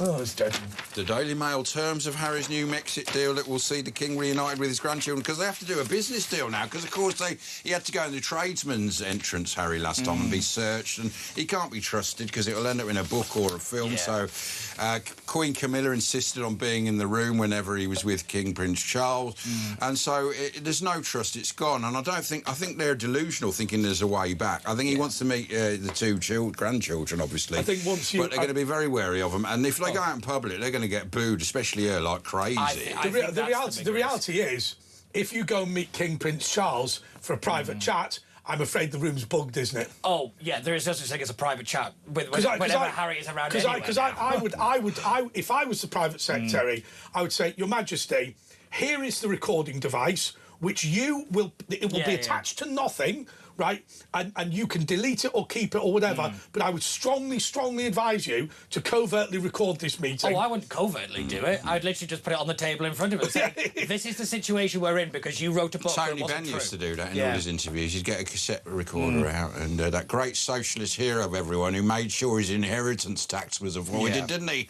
Hey, by the way, do you Old know, Lord, his his face? His son Stephen has taken the Viscountcy. Yes, I think the one that he got rid of to be an MP, but he didn't really get rid of, did he? My favourite is... No, he never... No, in fairness, right, the rule that Anthony Wedgwood Benn did was this, that if you eschew a peerage, the hereditary peerage, it stays in abeyance for your entire life, but your son does inherit it. Stephen accepted the inheritance because at the time he said it didn't automatically give you a seat in the House of Lords. Yeah. But then he ran for the seat anyway and got in. And haven't he got a special... He's going to remain a Lord? Yeah, he has. Yeah. He's one of the few that is going to... Yeah, we know. It's all about...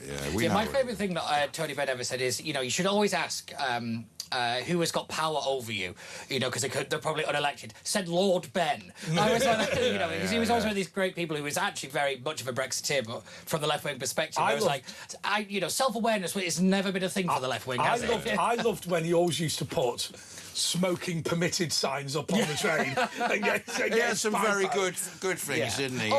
He did that for the suffragette. He didn't even put a plaque up in Parliament. He wrote I've seen it. Have you seen it? I think I might have. And then they made it official in the end, you know, he then did have what is it the longest suicide note in history was the manifesto, and it was 80. That's what they called it. Her name was Emily Davidson. She went to Royal Holloway College, and she was the one. She hid in a cupboard. Did she get the return ticket? Is that lady? She didn't. I'll tell you what happened. First of all, Emily Davidson Wilding. Yeah, that's it. She lived in Parliament in order to qualify for the censors. In fact, it was St Mary's Undercroft. It's the room at the bottom of the stairs for those who know where it is. But the other thing is about her. She was the one that jumped, quote unquote, in front of the King's horse. I think if you watch the video, it's clear she fell. Yeah, she tried to grab the reins. She wasn't trying to kill herself. Because she had a return ticket in her pocket. That was always the big thing. Like, you couldn't know you were going to kill yourself or anything. She was going to grab the reins and stop it from finishing. That was it. But unfortunately, it's just common sense. The footage is amazing, isn't it? It's one of the first sort of. Should we all watch Emily Wilding Davidson die? Well, let's do that. We'll take a break. Everyone go and watch Emily being hit by a horse, and we'll be back after this.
across the UK, on DAB+, on YouTube, on your mobile, and on your side.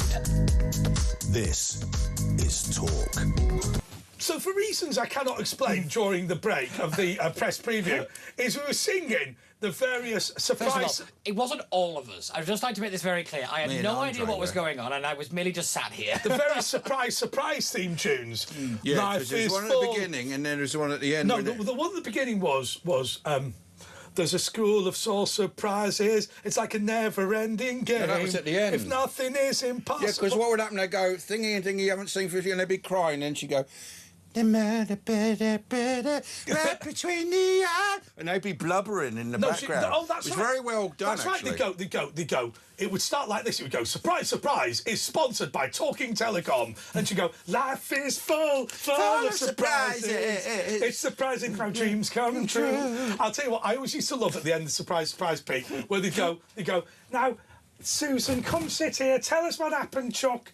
And she'd go, my dad went out to he said he was just going to put some money on pools, and he never came back. No. And it was hard for you and your mum. Yeah, I sold a kidney and mum was on the game. Right? And it's like, oh, it's terrible. Well, surprise, surprise, your dad did a bump to Australia. He's now made a fortune, and he's got a beautiful tanned blonde wife. Yeah, and a lovely. Yeah. And they come down, and then would be the awkward greeting, and they'd all sit down and they go, have you got any questions now? And they go, why'd you leave? All questions for after the show. There we go.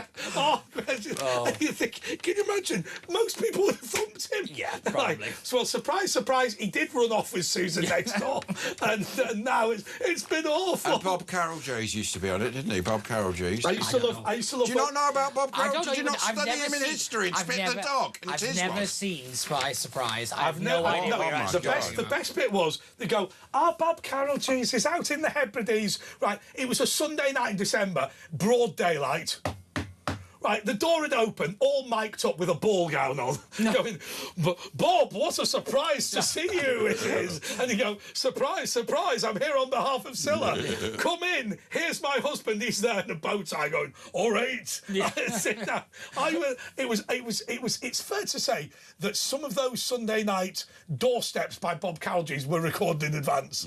Asher. They used to come to the door with a microphone. Oh, yeah, face full of makeup and everything. That's right. Looking like, do you remember? New hair. Do everything. Yeah. Do you remember looking like those before and after makeovers? Oh. You know the makeovers in supermarkets. Yeah. Well, you can't tell which is before and which is after. Yeah. Well, basically what they do is just overexpose the photo, so your face is just. By the way, this is an appeal to Bob Carroll Jeys. About 20 years ago, we wondered what Bob Carroll Jeys was doing. Candles. He phoned us from his candle shop in the northwest. He was the biggest something candle. So if you're listening, Carroll Jeys candles. Give us a ring. We'd like to catch it. It's a bit like that programme 7 Up. But Bob Carroll Jeys' life every sort of about 15 years. Should we do that every 15 years? Bob Carroll Jeys. I mean, he might not be around in 50, but he's probably still around now. I've heard he's not around. So let's find out about how Bob's life has gone on from now. Do you have any memories of Surprise? That's what would happen on Channel 5. He sold Spit the Dog, didn't he? Got a few quid. He's probably got about 30 of them. The Daily Mail also, migration crackdown is softened for Burnham. This is the press preview. Oh, yeah, by the way, not just reading the paper. Major immigration crackdown is to be softened amid the chaotic scramble by ministers trying to impress Andy Burnham, the next Prime Minister, who's going to be coronated shortly. Yeah, see, I was thought about this, isn't it? Like, it's nothing to do with Burnham.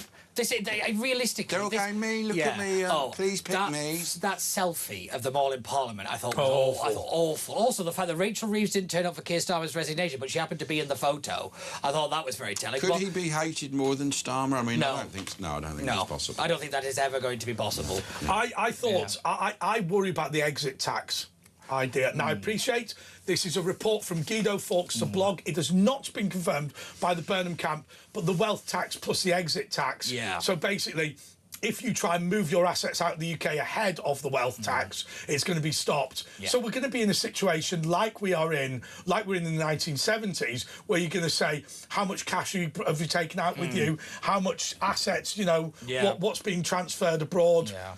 And you'll be in a situation where people literally just stick gold bars in their car and attempt to take them out of the country. Oh, without a doubt. And also, I was reading today that they're on about scrapping the green levies, and I was like, yay! But the way they're going to fund it is increasing capital gains tax. Because do you know what this country needs right now? Punishing people who invest in companies. Yeah. That's exactly what we need right now. Yeah, more tax. How much more tax and regulation can the UK take and still be a first world country? I don't think we are. I don't think we are now. No, I mean, we're definitely not a third world one, but we're no longer an economic We're power. halfway there. We're probably second world. I heard you talking earlier about Poland is richer than us now, isn't it? Yes. Although they have done particularly well in their defence. Yeah. So like when you go from 0 to 1, it's like it's always say that making your first million is the hardest. So once you've kind of got over the barrier, it's in. Yeah, sorry, I just realised. But yeah, then it's actually easier to kind of speed up your economic development. The thing that Britain keeps doing, and what I fear the most, is obviously the regulation, because this government is going to have no money. And when a socialist doesn't have any money, he leaps to constitutional tinkering, and then he also starts banning things and controlling things. And then I don't think you can put up taxes anymore, though, knowing this Labour government, they'll find a way but to... they'll end up with an IMF bailout. There's no money in the IMF. The IMF so what happens then? Nobody knows. This is part of the problem. You've got people who owe billions and trillions lending money to people who also owe trillions to other people who owe billions. This entire system is going to collapse. It's going to collapse very, very soon, I'm afraid. And but then what happens, if you own a house or you own... Basically, I think the theory would be that you just scrap the currency. You just bring a new currency. But I think, I have to say to you, I think economic collapse is going to be a good thing because a collapse is another word for reset. Yes, yeah. And I think we can't continue doing this. So if what you were saying was, look, things are marvellous at the moment and it's all going to come to an end, then that would be one thing. But I don't think that's what we are saying. We're saying the profligate spending of the government, the economic incompetence of the Bank of England, the regulation of the EU and Parliament and whatever, has set us on a trajectory to disaster. It's better that we get it over with and start the reset. Now, it's the only way it's going to stop. It's time for bonfire regulations. Oh, I mean like a mass bonfire. Oh, yeah. It'll just be basically, we haven't got the money for the welfare. We just simply haven't got it. Yeah, that's literally what will happen. It will say that there isn't any money. You'll end up scrapping the pound, you're just bringing a new currency. As we were discussing yesterday, Asher and I, look, I think Estonia had a tax code that consisted of 2 sentences. Tax on all income is 23%. Tax on all sales is 20%. That completes the tax code. Yes. And that's it. Yeah. Done. There's no more of it. Right? Our tax code is astronomically complicated for no reason for a reason to give very top accountants loopholes for the super rich. There's definitely that element of it. But actually, to be fair, if you actually wanted to collect more tax, you don't put them up. You just simplify it all. You don't actually happen to... There's definitely the Laffer curve, but actually, it's not necessarily about kind of cutting loads of... bringing taxes down kind of by law. You just kind of simplify everything out. You just strip out most of the loopholes. You shut things down. It will take time, but you need a great repeal act, and then you need a great improvement act to follow it. And basically, whatever you get rid of, and then here's the new thing. Well, I'd tell you what I'd do. I would have the freedom from government bill. Yes. That just says, let's just free people. Let's just look. Let's just accept. First of all, let's not be crazy extremists. Look, there is a role for government, right? There clearly is. The military and the police. That's basically what we want. However, there is also, there needs to be an understanding that there's a role for community, there's a role for family, there's a role for individuals, there's a role for the private sector. Enterprise, you have Labour Party. I mean, we had that Sebastian Salek. God bless him. God bless him. We were trying to explain the following premise last night, that if you increase the number of social housing units, the people buying the other houses are paying more. Yes. And he said, no, you don't understand.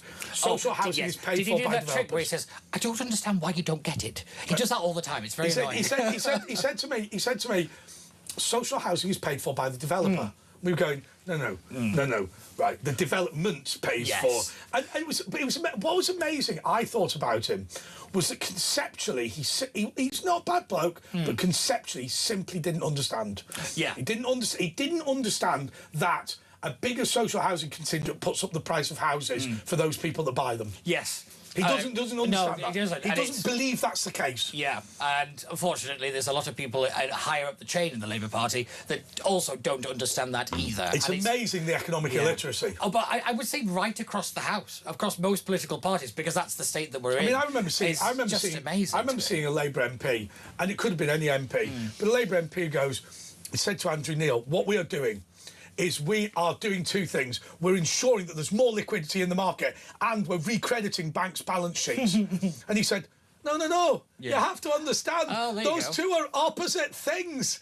You can either give more money to the market or you can keep it. But you can't both keep it and give it away. And the bloke was going, no, but that's what we've done. He goes, no, you don't. And he's going, right. If I have a tenner, it's on my balance sheet. If I give it to you, it's liquidity in the market. I can't do both. Yes. Probably that was the Chief Secretary of the Treasury, I imagine. And there's that going. And it was clear this Labour MP, the blood drained out of his face. Oh, and it's it was also clear he had no idea. Probably some spat who is probably a lot smarter than him. I explained that to him 5 minutes before he went on air, and he said, do you understand this? And the MP went, yes, knowing full well he didn't understand this. Right, so... Mind you asking about that, though. Yeah. What have you ever done that? Where you've gone on to an interview and you've realised halfway through, I know shed all about this subject. I've done that from the start. Never mind halfway I was going to say, it's also happened to me where I've been told I've been talking about one thing. I get in the chair and they start asking me about something I have absolutely no clue on, and you're kind of giving them the signal as if to say these questions aren't for me, and they're not really getting it. So you're trying to write a note or something. So who's going to win the World Cup, Pete? That's an example. Did I tell you? Talking about colour trading from you. Did I tell you what happened to my dinner in Southall? I'll tell you this occasion. What happened at your dinner in Southall? So my mate, Asghar Majid, former Mayor of Windsor, really good bloke, invites me to, he goes, come to a Pakistani dinner in Southall. It's going to be, so we went in. And they're serving all this food, it's great. And you've got, the expert level ones, the proper, all the gear, all the top, he's got the little tail at the back of the turban and all that stuff. He's a proper expert level, the lot, right? And they're all going off on one in Urdu, right? And clearly there's one bloke who's clearly come from Pakistan and he's like the top one, and the High Commissioner's there. And they're doing all this. And then, Andre Walker, New York Observer, Pete, the floor was mine, right? And the subject was economic development in Gilgit-Baltistan. Wow. Right. And literally all of the home of the Baltic. All of these eyes looking at me. I'm thinking, I've never heard of this place in my life. The Baltic Triangle is in Birmingham, isn't it? Yeah. So I had to go. And do you know what? I managed a good 8 minutes on economic development in Baltistan. That's not bad at all. And we'll hear another 8 minutes, the last 8 minutes, and we'll go about the Burnham bounce. Apparently Labour have leapfrogged a reform with the new leader, according to a poll done by iWeekend. And there's Liz Truss. Oh, no, it's not. It's Jodie Foster. Why women get angry in middle age. And we'll be back with all of this and Pete Barnes in 2 minutes.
across the UK, on DAB+, on YouTube, on your mobile, and on your side. This is Talk. His name wasn't really Phil McCavity. Oh, hello, welcome back. This is the press preview with Andre Walker, Ashley Gould and Pete Barnes. That joke does get old, doesn't it? Yes, it does. Yeah, it's tiresome now, isn't it? A little bit, yeah. It's tiresome, yeah. Anyway. A lot of things are tiresome now. Yeah, that's right. Well, yeah, but we look like we got a new Prime Minister coming. The Burnham bounce. Labour leapfrogs reform with new leader. Labour, led by Andy Burnham, would nudge ahead of reform. UK general election were held now. You see, this is a stupid British public going, oh, he's got a bit, but he's new, like the Tony Blair thing, but he's not even got what Tony Blair had. And there's the feel, and I'm worried. Imagine if England win the World Tony Cup. Blair had, there's that feel-good feeling, and then suddenly everyone's going, yeah, Burnham thinks he hasn't even got, you know what I mean? Oh, that's true. He hasn't even got what he hasn't even got what Tony Blair's got. That didn't go out. That didn't go out. That didn't go out. I muted the microphone. But do you think they'll call an election early when he gets? And when will he get in? Do you think? There's some people saying in July. Yeah. So the 20th of July is apparently the day if nobody comes forward. Coronation Day.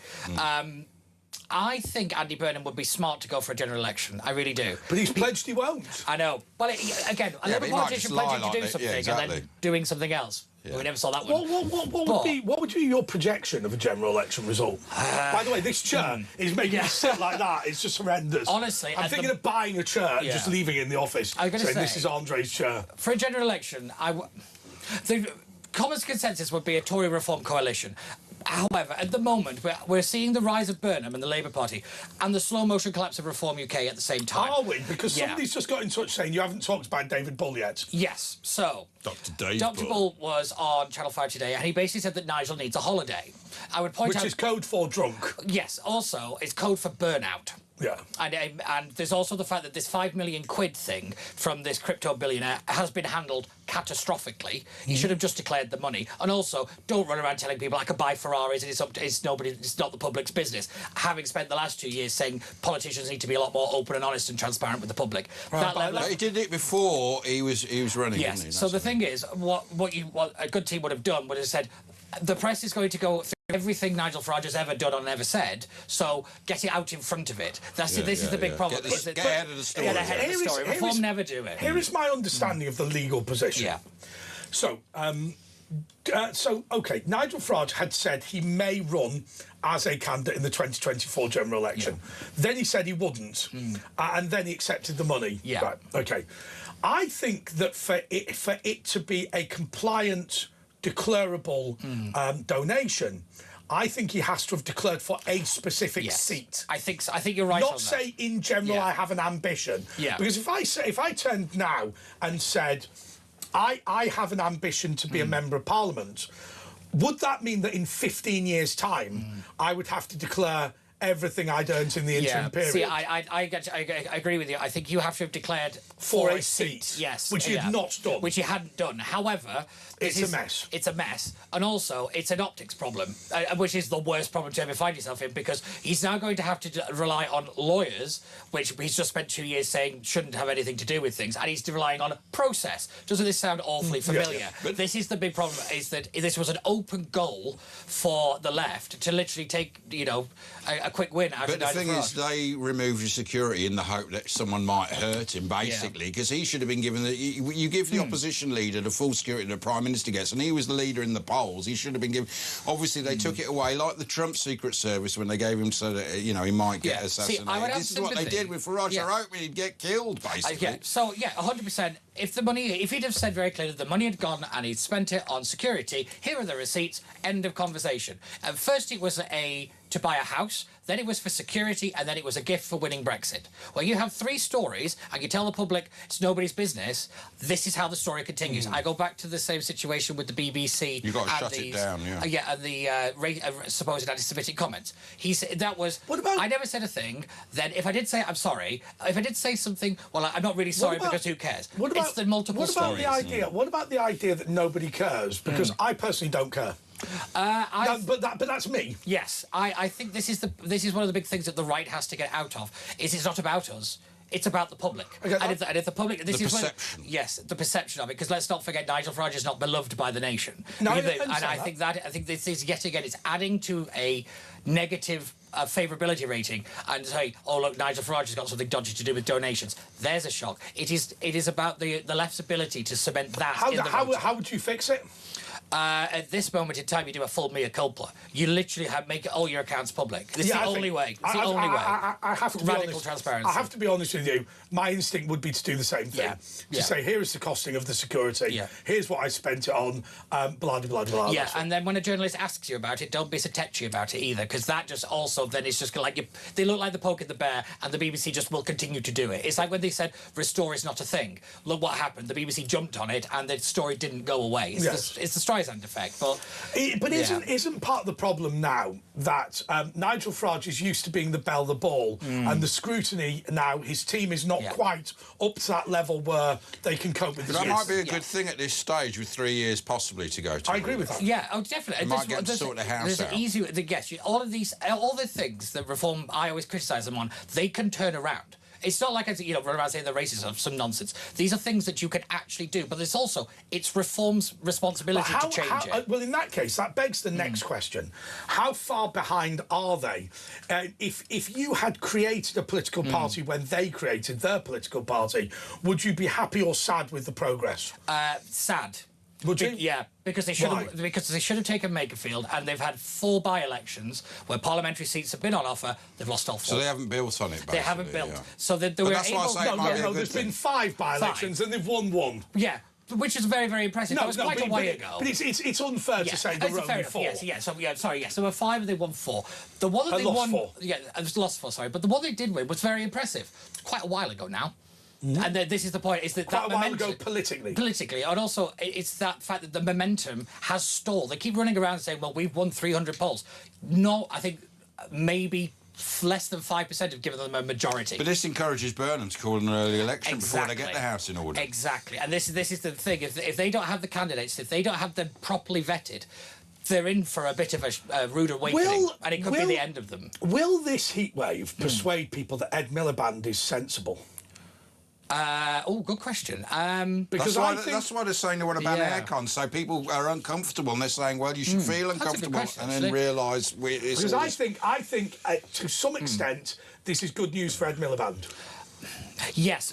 And Ed Miliband is a religious fundamentalist, as I've said before. He's a lunatic. But the reality is, these couple of days of hot weather are not treated as a nice summer. They're treated as a real disaster that proves... I mean, you watch the BBC. Well, if you look at this the is media, the hottest day since yesterday. Yes. But most people are going, we had this years. We've always had, weather I'm not like sure this. that's true. I think a lot of people are buying it. I have to admit, I think the fact that kids are being sent home from school, so hospital appointment operations are actually being cancelled because of this. I do not understand why I think there is global warming, but just part of the cycle of the Earth. I mean, that will happen anyway. You can't stop the Earth warming. But I think the public will buy into the narrative because we've all been sold that the climate change is, it's the most important thing ever. Now, Pete, understand why I'm saying this. This is proof that we are going to be killed by global warming. I think, well, we're probably going to be... Yes, for that argument, yes. That is what Ed Miliband will say. Yes, yeah. And unfortunately, there have been people that have passed away.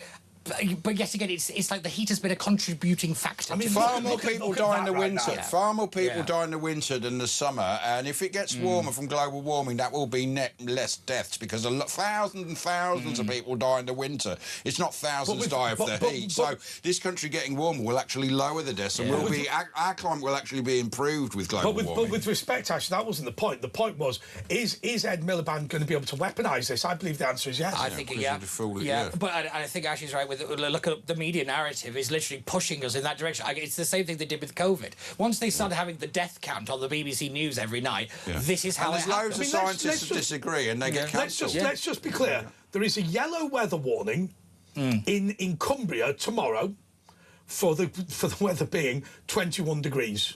Yeah. Right. Now, that...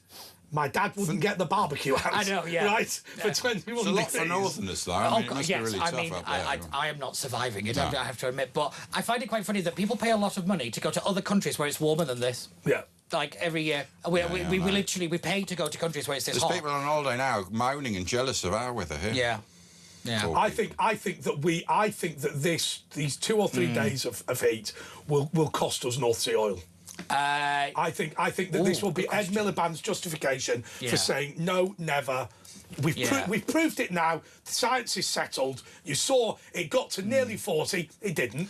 But you know, that's just global warming, but it's not caused by. This is a big ruse, and there's people with getting trillions of pounds. It's a good question, I think, on the kind of the future of Ed Miliband, because I actually think that Andy Burnham will actually tell him to do one, if I'm being honest, because he needs the unions on side. I think, it's a bit like what they did. You know, he might look at the Donaldson thing, although obviously he's not done anything dodgy. But you know, he's failed. He ran. Don't bring back people who've got a bad taste about. Well, he's brought James Purnell back, who hasn't been in Parliament for 16 years. Andy Burnham hasn't been in Parliament for 11 years. And the woman who nicked the mobile phone, is she going to come back? Well, hopefully not. But knowing this government, James Purnell, of course. What did he do after he was Culture Secretary? He went to the BBC. Went to the BBC. Yeah. Of course. So just remind everyone of that. Yes, he went to the BBC because these to be head of radio, something like that. Yeah, the unbiased BBC. Yeah. So James Purnell on to be head of radio. But let's also remember everything is Robbie Gibbs' fault at the BBC because he happens to be a Tory. Yeah, that's right. Yeah. and the BG. Oh, and also a peripheral figure. Yes, exactly. It's laughable. It's laughable, but this tells you everything, that the lack of talent in the Labour Party, they have to keep digging up these dinosaurs. They all left when Corbyn left. Anyone who had a bit about them got out. Well, that's what Burnham did. That's what Burnham did, really. Well, yeah, but he stuck around a bit, so now he's seen as this amazing guru from the past. I think that's just kind of wishful thinking from their part. Him. I think it's important to understand something about this King of the North thing. If you are the Mayor of Greater Manchester, you have 20 press officers for that, 20 press officers at the Greater Manchester Police, 20 press officers at Transport for Manchester or whatever it's called, 20 press officers at the Fire Service. Yeah. You know, this guy has a legion of press people. Yes. And therefore, he just dominates all the press up there. Yeah. He has no scrutiny. That's the big point. If you want to have... Because he's on about this devolution thing. He wants to have a number 10 in the North and all this kind of stuff, and he wants to... he will be a peripheral figure in his own government. Oh, 100%. But also, you then have to have opposition. You have to build into the system actual opposition. We've seen what happens with Sadiq Khan. There's no real scrutiny from the GLA. Nothing powerful to push back. Anyway, Pete, what are you doing this week? We've got about 20 seconds. Yeah, I'm on with Alex Phillips tomorrow at 10 a.m, and then I'm in with Mark Dolan at 8 a.m. as well. Well, thanks for being with us. That was the Papers. It's all about your calls next. I want to do Ask Ash next. Oh, Ask Ash, yeah. Any questions, DIY, health? I'm not qualified, but I'll help you out. And we got a guest about sleep. So listen to all about sleep next. But don't go to sleep. It's Talk with Andre and Ash. Well, I'll put you to sleep, man.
across the UK, on DAB+, on YouTube, on your mobile, and on your side. This is Talk.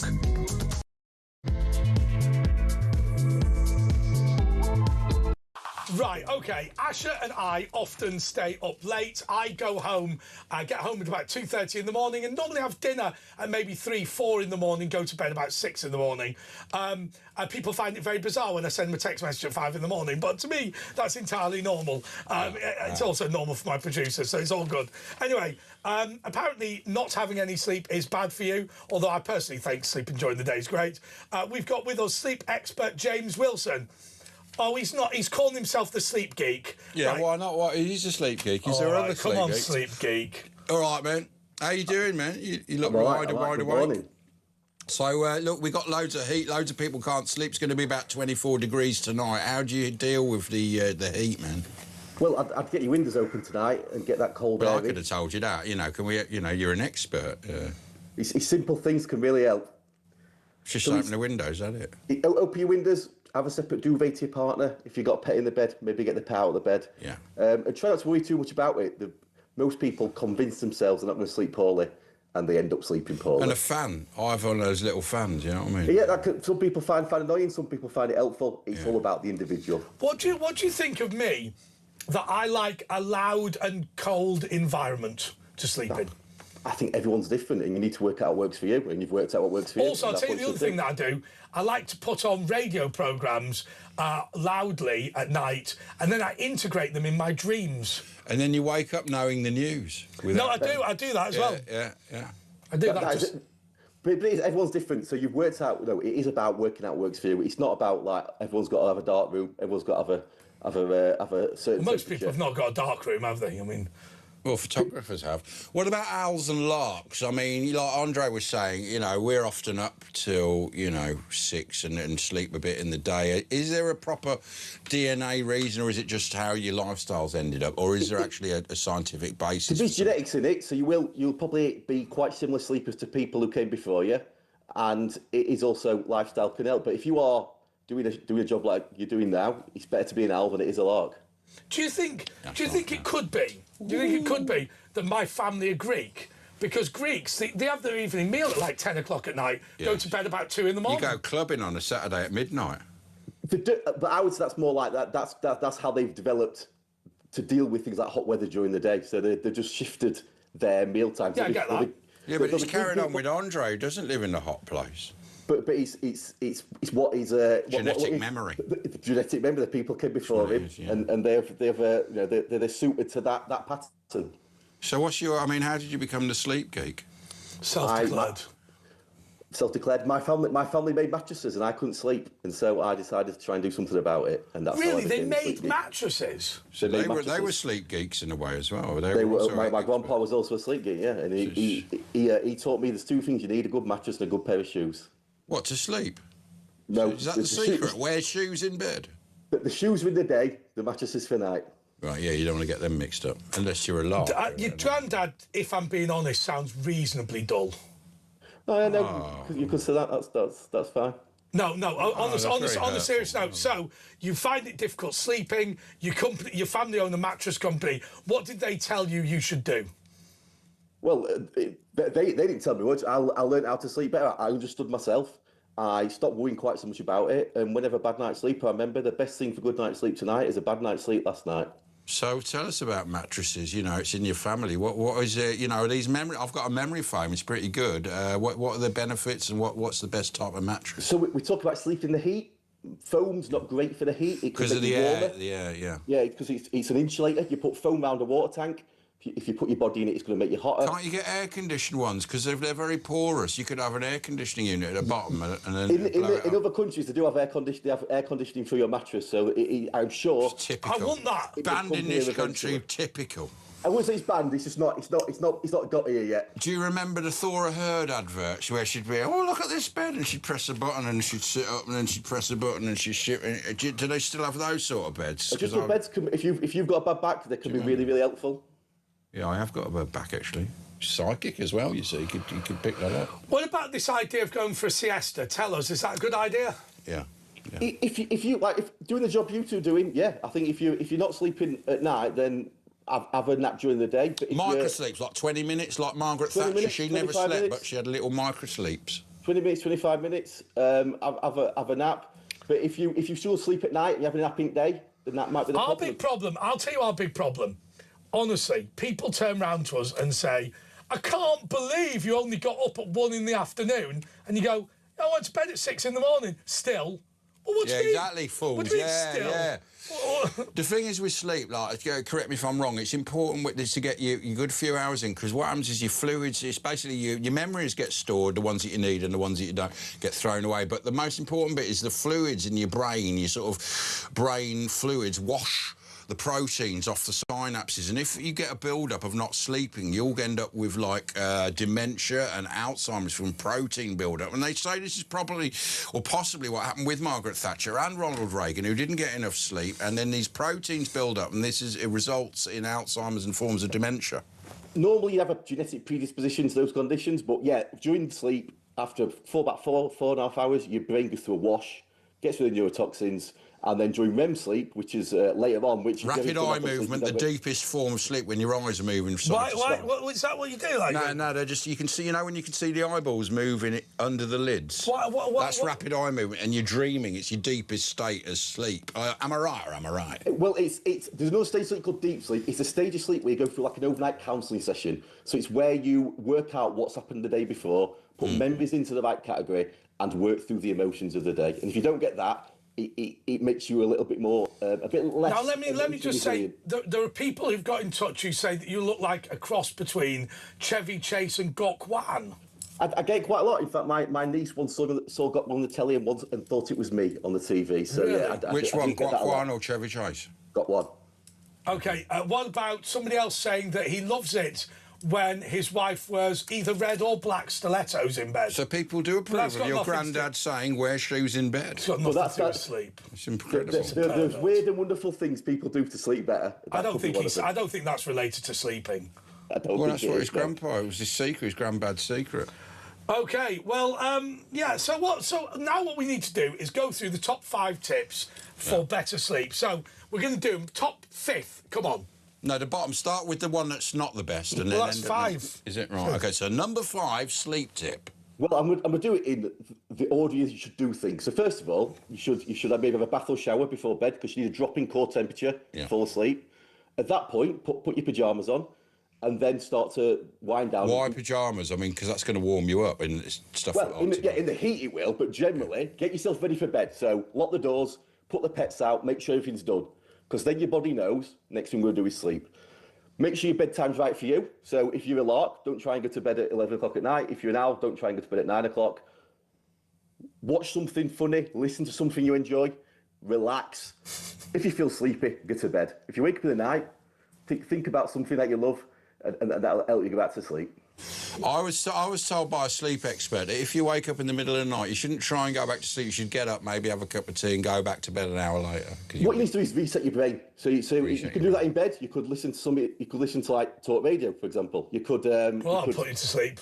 There you go. You could listen to a podcast. Listen to music you love. How is Petri? Oh, by the way, one little tip I had, and it makes the brain go into sleep mode. You take a deep breath through your nose, 7 seconds, hold it for 7 seconds, breathe out 7 seconds through your mouth. Do that 3 times, and it sets off the sleep process. It can do. But what you need to do is no can about it. 100%. It works 100% of the time, 60% of the time. Anyway, your number 4 tip. Well, see, I've done. I've given you 5 there. Did you? I thought it was just 1.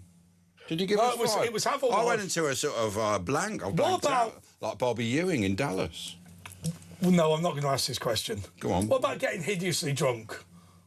Well, alcohol knocks you out, but it don't give you sleep. It's sedation, not sleep. So if you use alcohol, that's I'm not here to judge anyone or be your mum. Well, but alcohol is not sleep. It is knock you out. It's drunkenness. And what about? And presumably that's the same for sleeping tablets. You're not actually sleeping. You're just unconscious.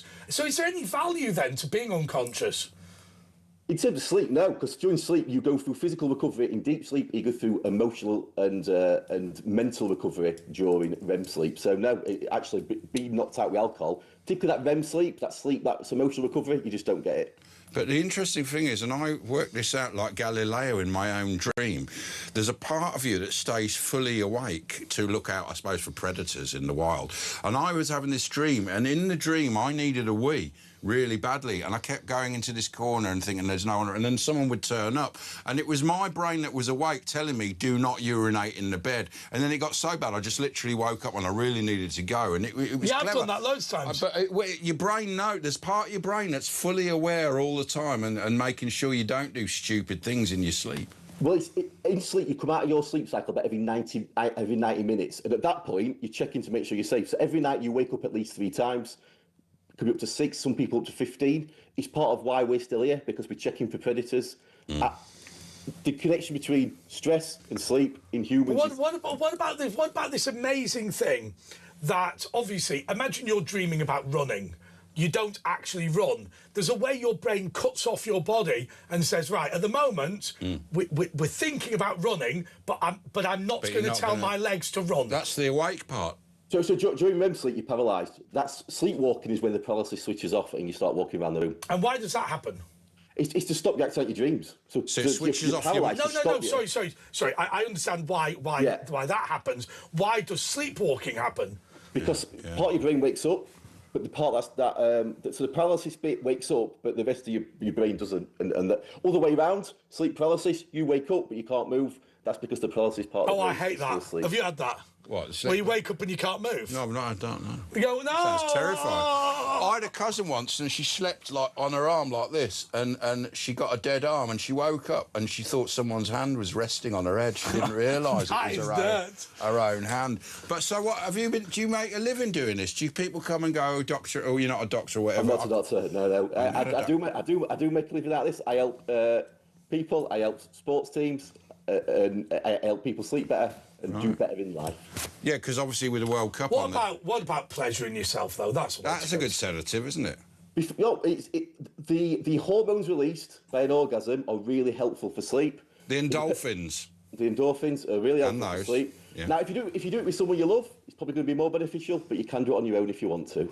Yeah, and it's amen to that, brother. Yeah, amen to that. So what's your best? What's the number one way to get sleep? We've got to 15 minutes now. Don't worry about it too much. But no, give us your number one. Well, the one thing you can do if you no blue light and any of that stuff as well. No computers. You fine look at your phone before bed. Your phone is not the sun.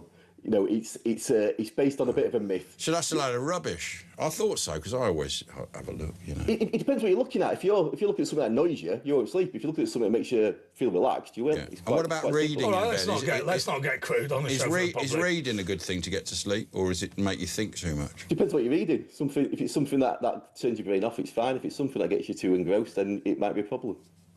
You often hedge your bets, don't you, in your advice? Well, sleep is about the individual, so it's about working out what works for you. People sleep better by doing that.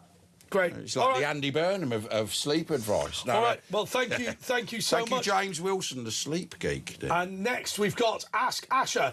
If you have any problems, legal, medical, financial... Unqualified, but no waiting list. So. Totally unqualified. 0344 499 1000. Get the calls in now. By the way, look, there's 1, 2, 3, 4...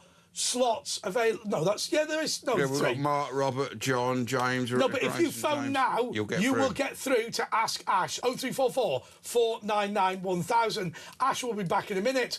I'm going to go for a big wee. Talk to me.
across the UK, on DAB+, on YouTube, on your mobile, and on your side.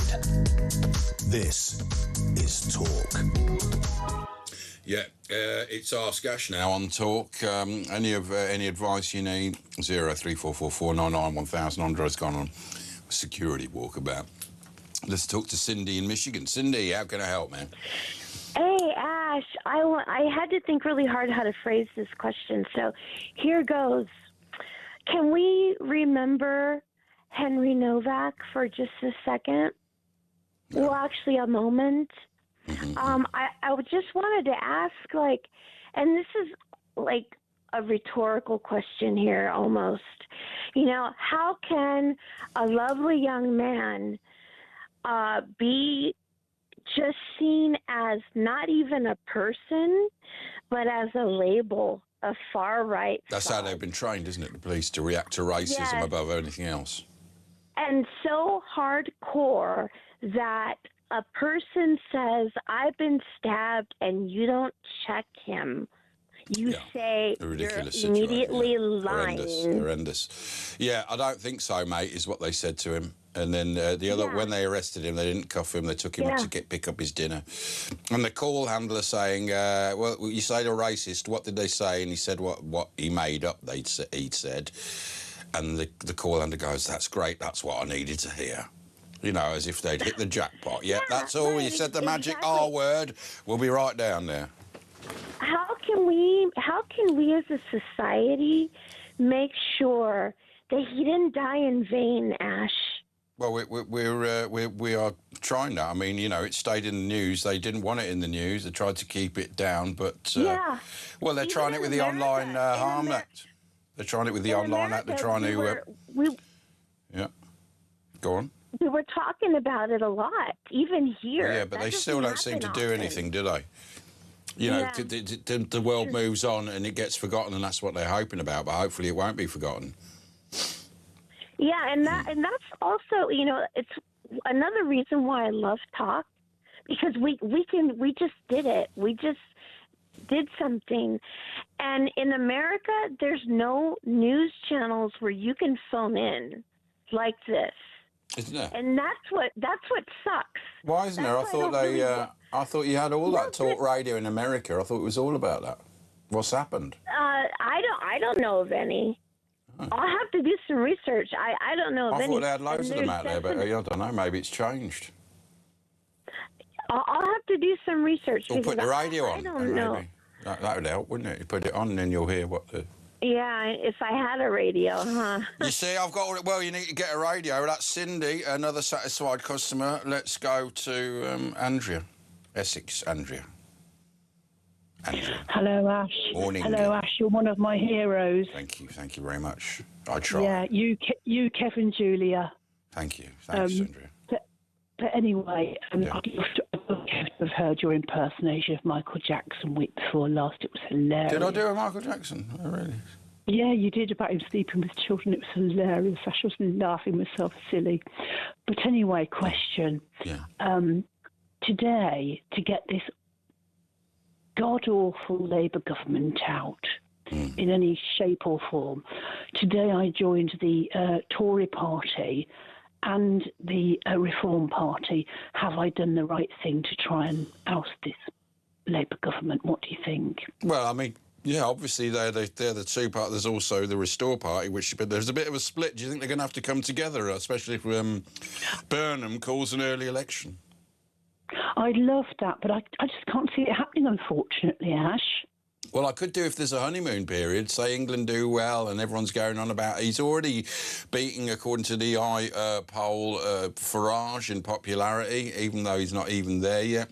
It's just a load of bunkum, isn't it, how the British public gets sort of sucked up into everything. And, you know, with all the stuff going on about reform and how they've sort of plateaued a bit, it might be the time, before 3 years is up and the Reform get their act together, to call an election. Imagine that. Well, I think there should be an election, but I just think that the country needs sensible stability, and I just see that with, reform and the Tories joining up. Well, we haven't had any stability, have we? For the last, I mean, we've had 7 prime ministers in probably as many years, nearly. So there's actually no stability. I mean, Nigel Farage was saying today, this is ridiculous that you can just have a coronation. And, you know, they were hypocrites. All the Labour at the time were saying when Boris Johnson went, oh, you've got to have a general election. Now it's the shoes on the other foot. They changed their mind. But as Nigel Farage was saying today, he wasn't even an MP. He just come in, got a vote, I think won by 9,000, and now he's going to be Prime Minister. I know. Oh, I can't believe it, Ash. We're a mess, and that's the truth of it. Well, that's Andrea, and she says we're in a mess. Couldn't help her out, really. But anyway, let's go to Martin. Is it, Andy in Sutton Coldfield?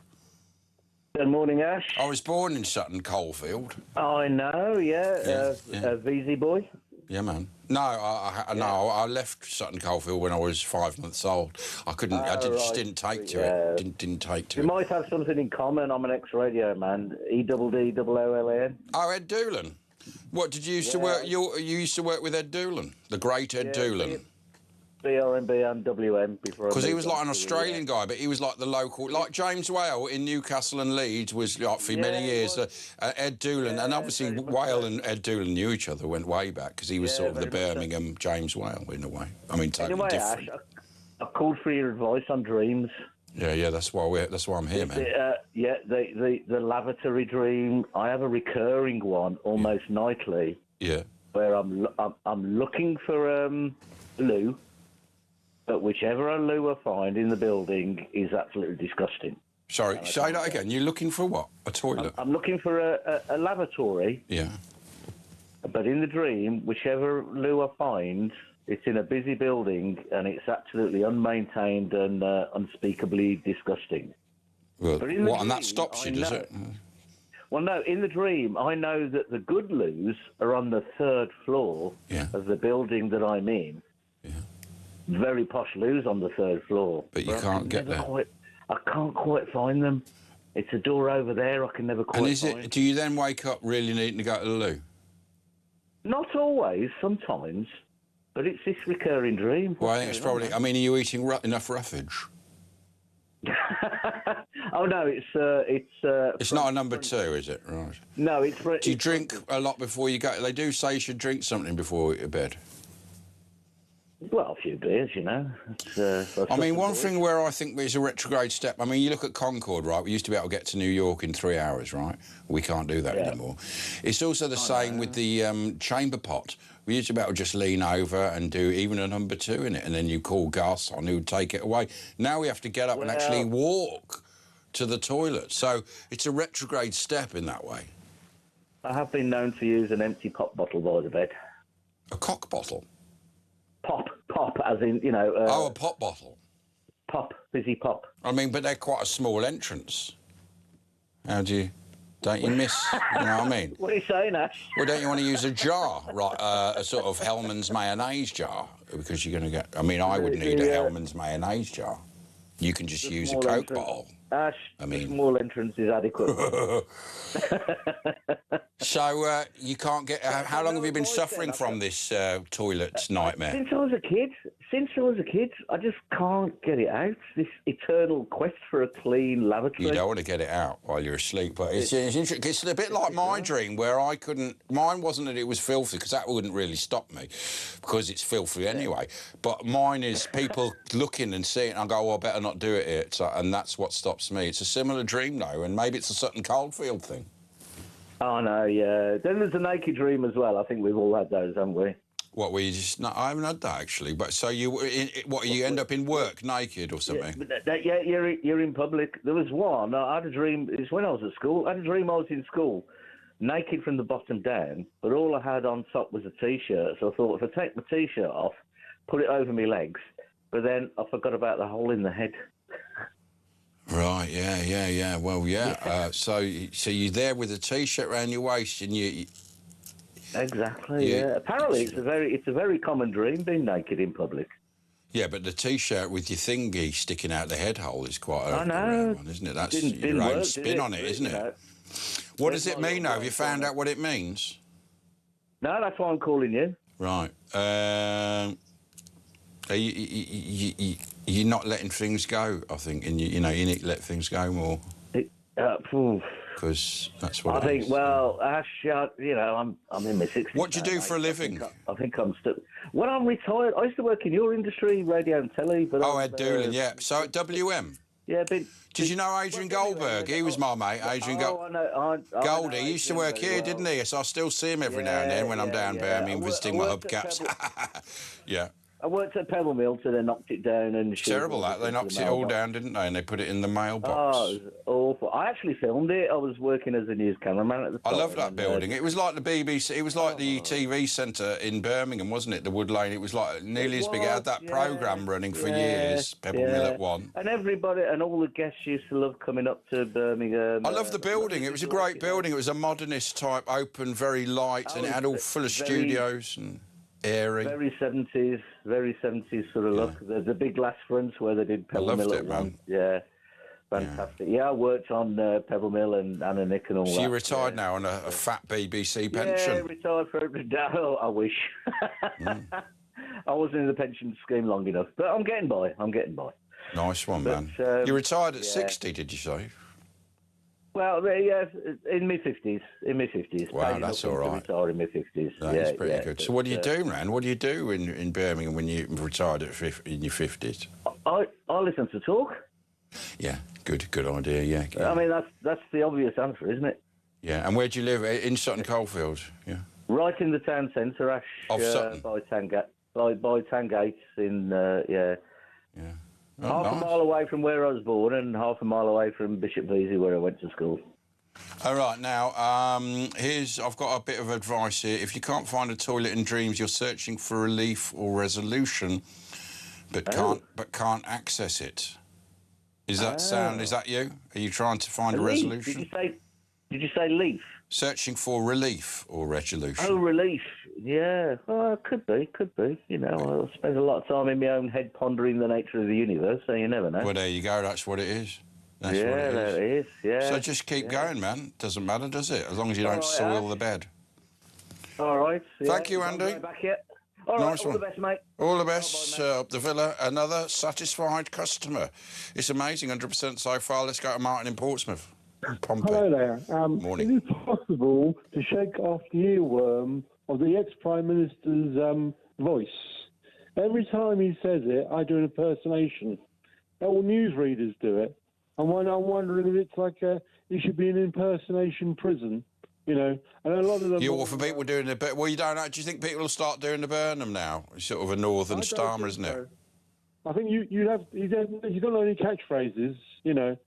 But don't you think Starmer, he reminded me of, he did remind me of, Dustin Hoffman in Rain Man. I'm an excellent driver. I'm an excellent Prime Minister. He eventually had to be dragged out, didn't he? He just wouldn't quit until everyone around him dropped out, and he basically had to be dragged out kicking and screaming, and he blubbered, and we all I didn't really have any sympathy. I just thought, get the hell out of my sight. I don't want to see you again or hear your voice again. The impersonation in your head. Every time he says... Let me make it clear. But what is it? What accent is that? He hasn't got an accent, does he? He hasn't really. He's got a neutral, funny accent there, and Rachel Reeves has it, but slightly higher. He went to speech therapy. He went to speech therapy, and he should have got his money back, shouldn't he? And do you remember she went round and spent New Year's and Christmas Eve with him, which was very... odd. And what happened with those? What's all this cock and bull Russian spies that were sort of disguised as rent boys? And what was all this cock and bull story? We still don't know really what happened there. People set fire. Nobody set fire to other prime ministers' houses. You know, they might have set fire to prime ministers' pipes. Actually, Sunak had protesters on one of his, but he had about 14 houses, didn't he? He got some protesters on his roof once. But they didn't, they weren't former models and stuff like that. Anyway, Martin, are you happy? You got any more questions? I'm never going to disappear. I think he should go to impersonation prison, but unfortunately, you know those people in the impersonation prison, we can't even make a noise that they sound like. Jingle, jingle, for example, you know. Oh, yeah, less said about that, the better. Let's go to the show troubadour, the British Bob Dylan. It's Graham in Northolt. Graham. Hello, Ash. How you doing? Okay. Yeah, man, and all the better for hearing you. What have you got? Have you been thinking about things and written some songs? Try and get back on Britain's Got Talent show for next year's show, audition-wise. You're going to try and get on it, yeah? Try and get back on it like I did before. Did they let you on before? Yeah, got me on before, a long time ago. So they shouldn't do that, should they? 14 years ago, a long time ago, yeah. They shouldn't be taking I've got some nice songs to sing. Is it about the World Cup? Because obviously England are playing later on today. Of course, listen to Talk Sport for all the best coverage. But have you got a song about that, or is it about something else that has stimulated your Bob Dylan-like mind? Something on Make You Shine. Here we go. OK. And we'll do a competition read like yesterday over the music bed that Graham will now provide. Graham, away you go. I'm Michael Jackson. It's a thriller now. I'm the king of pop, so be there, oh be there, just be there, so be there. Oh, Blacko Jacko.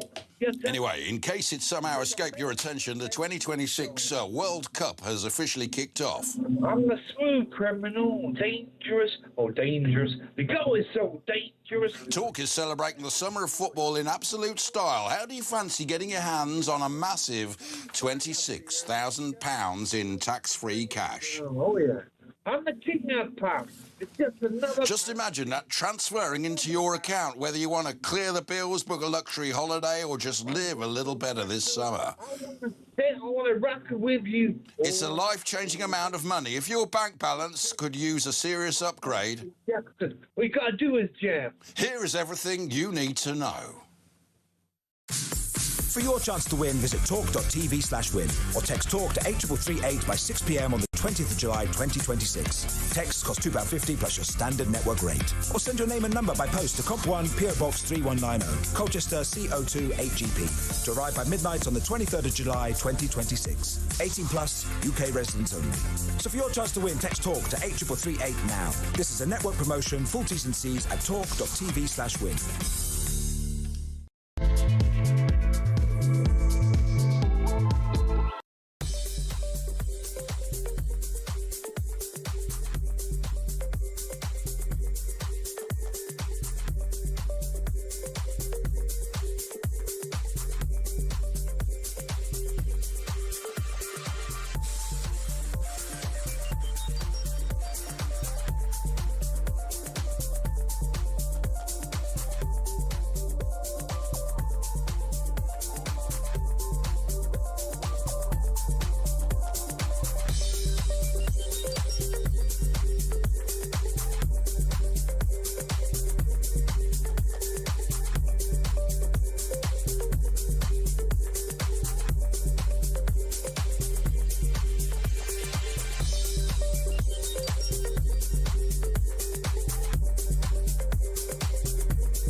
Across the UK, on DAB+, on YouTube, on your mobile, and on your side. This is Talk. OK, let's get straight on to the calls. But before we do that, somebody has sent in to say, I had a dream once. I went to London and everyone was riding their bikes naked. That was Ken's nightmare. There was, he always ends up, there was a naked bike ride in London. Is it still going on? But Ken always ends up in the middle of semi-aroused men all cycling He's around. He's like, it's a disgrace. Don't put your phallus in my face. With these semi-erect phalluses.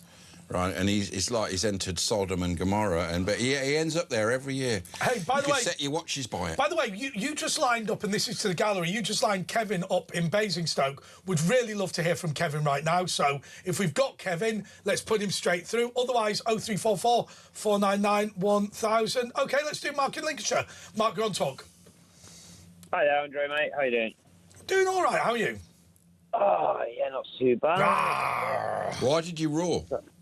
By the roar, I was just I've been squatting down to get my phone. So you excited for England playing? I mean, we all roar a bit on the day that England are about to play. Probably where my knees are, mate.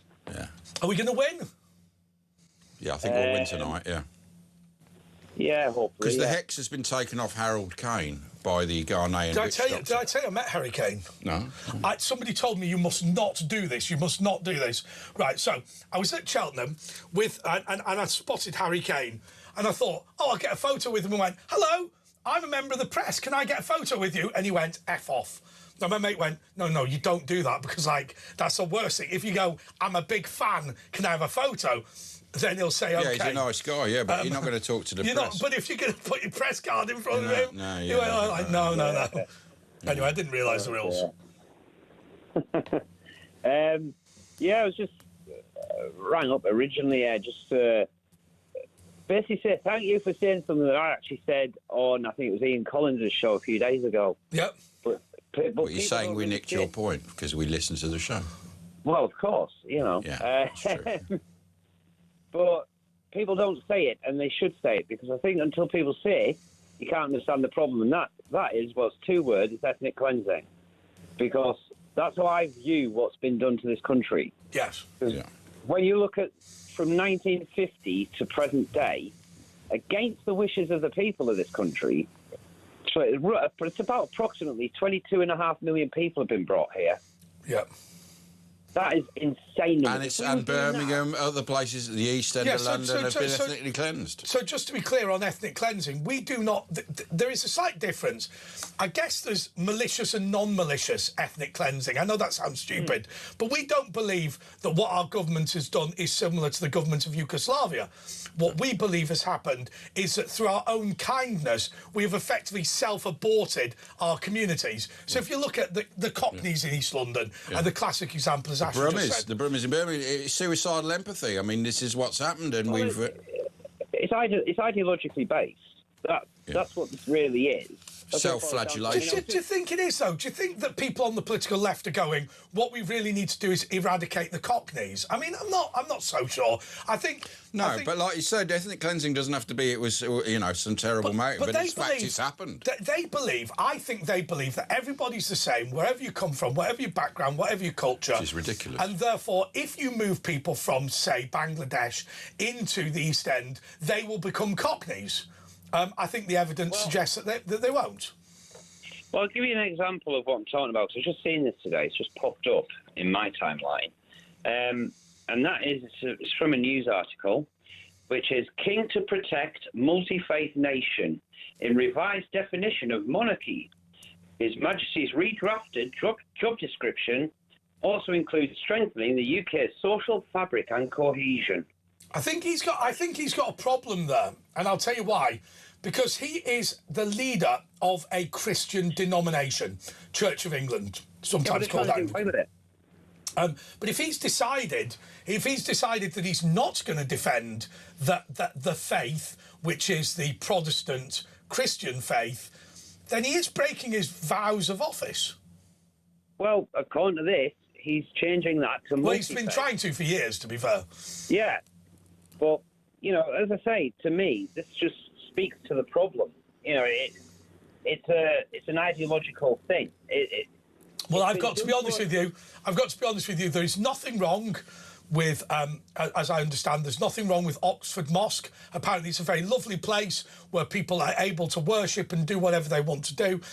However, I do believe, and it is the closest major mosque to Windsor Castle, the seat of the British monarchy. I do not believe that the King should be patron of it. I believe that is similar to the Dalai Lama becoming a leader in Islam. It's similar to the Pope deciding that he's going to become an imam. I mean, it's just stupid. They would never let a church service occur in a mosque, would No, never. Well, it's just, as I say, I mean, it's just yet another thing that points to the destruction of our culture, our heritage, basically. Yeah. And it's self-hate in a way, isn't it? Oh, we've been terrible and we deserve this. All right, Mark, thank you so much. Let's go to Kevin in Basingstoke. Kevin, you've heard it all. What's your view? Yeah, well, I mean, I've got a view on nearly everything you two say, and most of your callers. Yeah, but normally it's the wrong view. Most people are all the same. They go to work, they want a roof over their head, they want food on the table, they want to, look after their family. What about, Kevin, what about the value? So first of all, I have a great deal of time for Bengali culture, and I've spent a lot of time with people from Bangladesh, and I hope to go to Bangladesh. However, it is not the same as being a Cockney, and now that the Bangladeshis have effectively eradicated the Cockneys from the East End, that great culture has disappeared. And so I understand that people are hardworking, I understand that people have their families, but is there no value at all in maintaining the indigenous British culture? What do you mean they're not like Cockneys? Well, Cockneys are just like everyone else. They're just like I just said. No, but if you go to the East End of London, you will not find a Cockney anymore. They don't you will go find out a and Bengali. pairs and all that. They're not like that. They were actually originally like that. People in London there's always parts of London that were. Well, not for hundreds of years. It was Cockneys for hundreds of years. Birmingham was hundreds of years Brummies. Area. People move around all the time. Yeah, but they become the Cockneys. The Jews become the Cockneys. So did some of the Bangladeshi people become Cockneys, actually, when they were here in the... people my age, some of them were sort of Cockneys, but then it gets to a level where that sort of disappears. Well, look at fish and chips. That's supposed to be our traditional dish. That's a Jewish thing. They come from Jews. They brought that to this. Well, they were Cockneys as well, weren't they? I've thought long and hard about this, Kevin. So when we're talking about an effect on British culture of the Jews coming to Britain, and there are, say, 500,000 of them, say as an example, at any one time in the past, what we're now talking about is 43% of British babies have a parent that was born outside the United Kingdom. So what is going to happen in future is, in order for you to be British, all you will be is born in Britain. You will have no, if you like, longevity in the country. You'll have no understanding necessarily of the culture of the country, and may not even speak the language of the country. Isn't it a shame that has disappeared, or is going to disappear? I personally don't know if that statistic's true. Okay. Did you say 43% of babies? Yeah. Their parents weren't born in this country. One of them. One of them was not born in the UK. Yeah, that makes sense. But I mean, well, that's a good thing. I mean, we've got a declining birth rate. We need people to have more children. No, we don't. Yes, we do. No, we don't. There'll be robots in a few years to do all the menial tasks. It's happening all over the world. There's, I mean, Japan. But this simple idea. If you look at some of the greatest cultures, they were effectively sectioned off. I'm thinking specifically, funnily enough, of Japan. I think it's a great shame, as an example, that Nelson in Lancashire is now an Asian Muslim town. The people who were white Christians from Nelson now are in a tiny minority. Who built Nelson? And so that culture... Now, look, home is where the heart is, I get that. But that culture has now been eradicated from Nelson in Lancashire. You can't be a historic Lancastrian and live in Nelson. The history of the people of Nelson is Bangladesh and Pakistan. They're not going to care much about the culture of the place. And the religion of Nelson is Islam. I hear people keep saying culture. I think that's a code for... we used to say no blacks, no Irish, no dogs, but we can't say that now. Do you not accept there's Japanese culture? Do you not think there's Japanese culture or, Spanish culture? Do you think it doesn't exist then? So hang on a second, Kevin. So look, and it doesn't bother me if your answer to this is yes. Do you believe that my reason for being concerned about Cockney culture is that I just don't like black people? I don't know what your reason. No, but look, I mean, the reason I ask you that question is because you're very clear. Culture is a code for race. I'm not sure that's true actually, but that is what you've just said. And ergo, first of all, anyone born in Britain is culturally British. It doesn't matter what colour of skin you've got, whatever. And I mean, if you just think I'm a racist, you can call me a racist, but actually, I genuinely believe that the culture of this country is worth preserving, and that when we have a new culture coming in to supersede it, I think that's, at the very least, a shame. Well, things change all the time. People don't go to the pub like they used to. Yeah, sure. But always remember something. The change in Britain, if you think about it... We don't have Sunday roast dinners on OK, but in 200 years, what was it? Sorry, 50,000 Huguenots came a year. There are now 50,000 people a month coming from India. The Indian subcontinent. So you are talking about the total number from one part of the world coming per month as the total number came per year. I remember something else with the Huguenots. They were Protestant Christians fleeing to a Protestant Christian country from a country that was 25 miles away. I mean, culturally, they can't have been that different. I don't care where people come from. If they're nice, decent people, then they're nice, decent people. It doesn't matter where they come. It doesn't matter what piece of land they were born. I mean, it's just ridiculous. OK. Thank you very much, Kevin. It's Andre Nash, and we're going to take Ken. Apparently he's got a funny story, and we got good news for Ken. He's converted one of our callers, so we'll No, we go to a break. Yeah, that's right. So we'll be back with Ken and his funny story after this. Ken?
Across the UK, on DAB+, on YouTube, on your mobile, and on your side. This is Talk. OK, Ken is in London. Ken, you have a funny story for us. Come on. This is a very funny story, but there's a very, very serious side to it. Okay. Last Sunday past, I was preaching the gospel by the grace of God right in front of Downing Street. And you know who rode past? The naked bike riders that you always end up with every year, and their semi-erect penises. Yeah, 80 perverts. But you know that's going to happen, Ken. How come you always end up in the middle of these erect men going around and round, and you're there going, no, stop it. And every year it happens to you. But listen, it gave me a wonderful opportunity. Do they have saddles? It gave me an opportunity right in front of Downing Street to call them all out as perverts. Some of them were flying... No, it's a hot day, Ken. So, Ken, let me get it, because I think this is quite funny, that they're doing their naked bike ride, and just at their big moment when they go past Downing Street, there's a lovely Scottish man going, you're perverts, all of you. We're all going to die, Mr. Mannering. Is that what happened? Now, listen, Andre. flashing or indecent exposure is a very serious... I agree, actually. I don't know why this is allowed every year, that their men are allowed to expose themselves when it's clearly against the law. I am with Ken. I'm with Ken. It is not. So, if as an example, if as an example there was some good reason to do it, I'm trying to think of one. Your clothes got stolen or whatever. You stag do. But the reality is, they're just exhibitionists. I'll tell you what I hate, They're Asher. getting a kick out of it. We'll go back to Ken in 1 second. I'll tell you what I hate, Asher, where people go, oh, like at Pride, oh, he walked around in his underpants, oh, he's so brave. He's not brave, he's just an exhibitionist. If he was brave, he wouldn't have his pants on, would he, Ken? And you'd be right there in the middle, you know. No, but Ken, why do you keep ending up in the middle of all these naked protests? Well, I think God wants He wants you to do it. Calling them out for being perverse. But listen, this is serious. No, I agree. They do this in front of families, mothers with small children, their husbands. And they see you looking at it, it turns them on, doesn't it, Ken, I think? I mean, I really do think you're right, actually, and this is a pervert's charter. Yeah, but you see, if that was 80 Christians who were cycling naked, you would have been arrested immediately. That's a good point. Wrestle to the ground, yeah. Cycle around London. Just a match of interest, Ken. So, first of all, I'm completely with you. These people are exhibitionists who want you to look at their penises for their own gratification. Peni. Okay, but what if a group of Christians said, we wanted to show that God's creation is beautiful, therefore we're going to stand naked and pray? What would happen in that case? Would you agree with that? God wouldn't tell Christians to do that. God wants us to be modest in our lifestyle, men and women. When you become a Christian, you become a modest man. You become a Christian if you're a woman, you become a modest person. You don't want to expose In the Garden of Eden, everyone was exposed. But presumably you would be against the idea of people being self-conscious or vain about their bodies in a locker room, say, of all men or all women together. I played football for years, and it's a normal thing to strip off with other men in the proper context. Football. But they weren't semi-aroused, listen, or were they? Sorry, go on, Ken. Here's the thought. We have become a totally immoral, bankrupt, moral nation. And here's a thought. How come our Muslim mayor allows it? Does he really want this country to lose more of our moral Well, he wouldn't allow it to go down his own street, Ken. Let's just be very clear. Yes, he wouldn't allow it. But how come he allows it to be done? Listen, this is a very serious thing. I laughed at the time this happened, but then I realised, wow, this is filth. This is perversion in the highest degree. But it's more than... You have to go every year to realise it. But it's more than perversion, Ken. I think you're being charitable, because what it is, it's the veneration of perversion. It's saying, in addition to me wanting to be a pervert, I want you to congratulate me for the vanity of going down Downing Street proving it.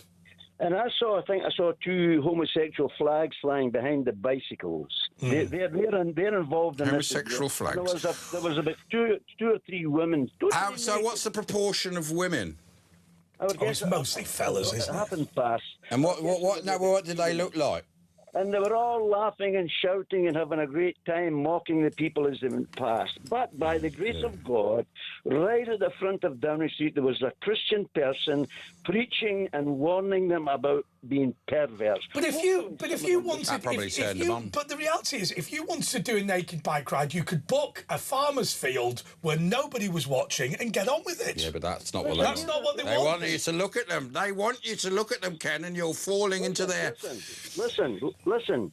Sexual relationships between a married man and woman are wonderful. It's designed by God. There's nothing shameful about it. No. But outside of the marriage between one man and one woman, it is sin. What about a married man and woman riding a tandem naked through Downing Street? Would you approve of that? God doesn't. They were married and a happy couple riding a tandem simply around you, just in an innate, natural way. The man and the wife keep their sexuality to their own business. That's wonderful. I agree with that. I agree with that. And let me tell you something else. I think it's a great idea to have your own privacy and something that's between you and your husband or wife. I think that's a great idea. Yeah. I think that's why it's been so popular over the years. Listen, this country is taken over by sexual perversion. You know, on the television, that you turn on anything, you get filth, swearing, sex. We have lost all moral standards. You know why? We've turned our back on Jesus. This comes from your generation, Ken, doesn't it? It's your generation. Ken, one final question. Are you pleased with the fact that Robert from Hertfordshire contacted us earlier to say that he's converted to Christianity thanks to the preaching that you've made on this show? Yeah. God bless you, Robert. Jesus loves you, and he loves everybody. He loves us. But more Robert, more so. Repent and believe in Jesus, listeners. Get to heaven. Don't go to hell. Absolutely right. Oh, absolutely right.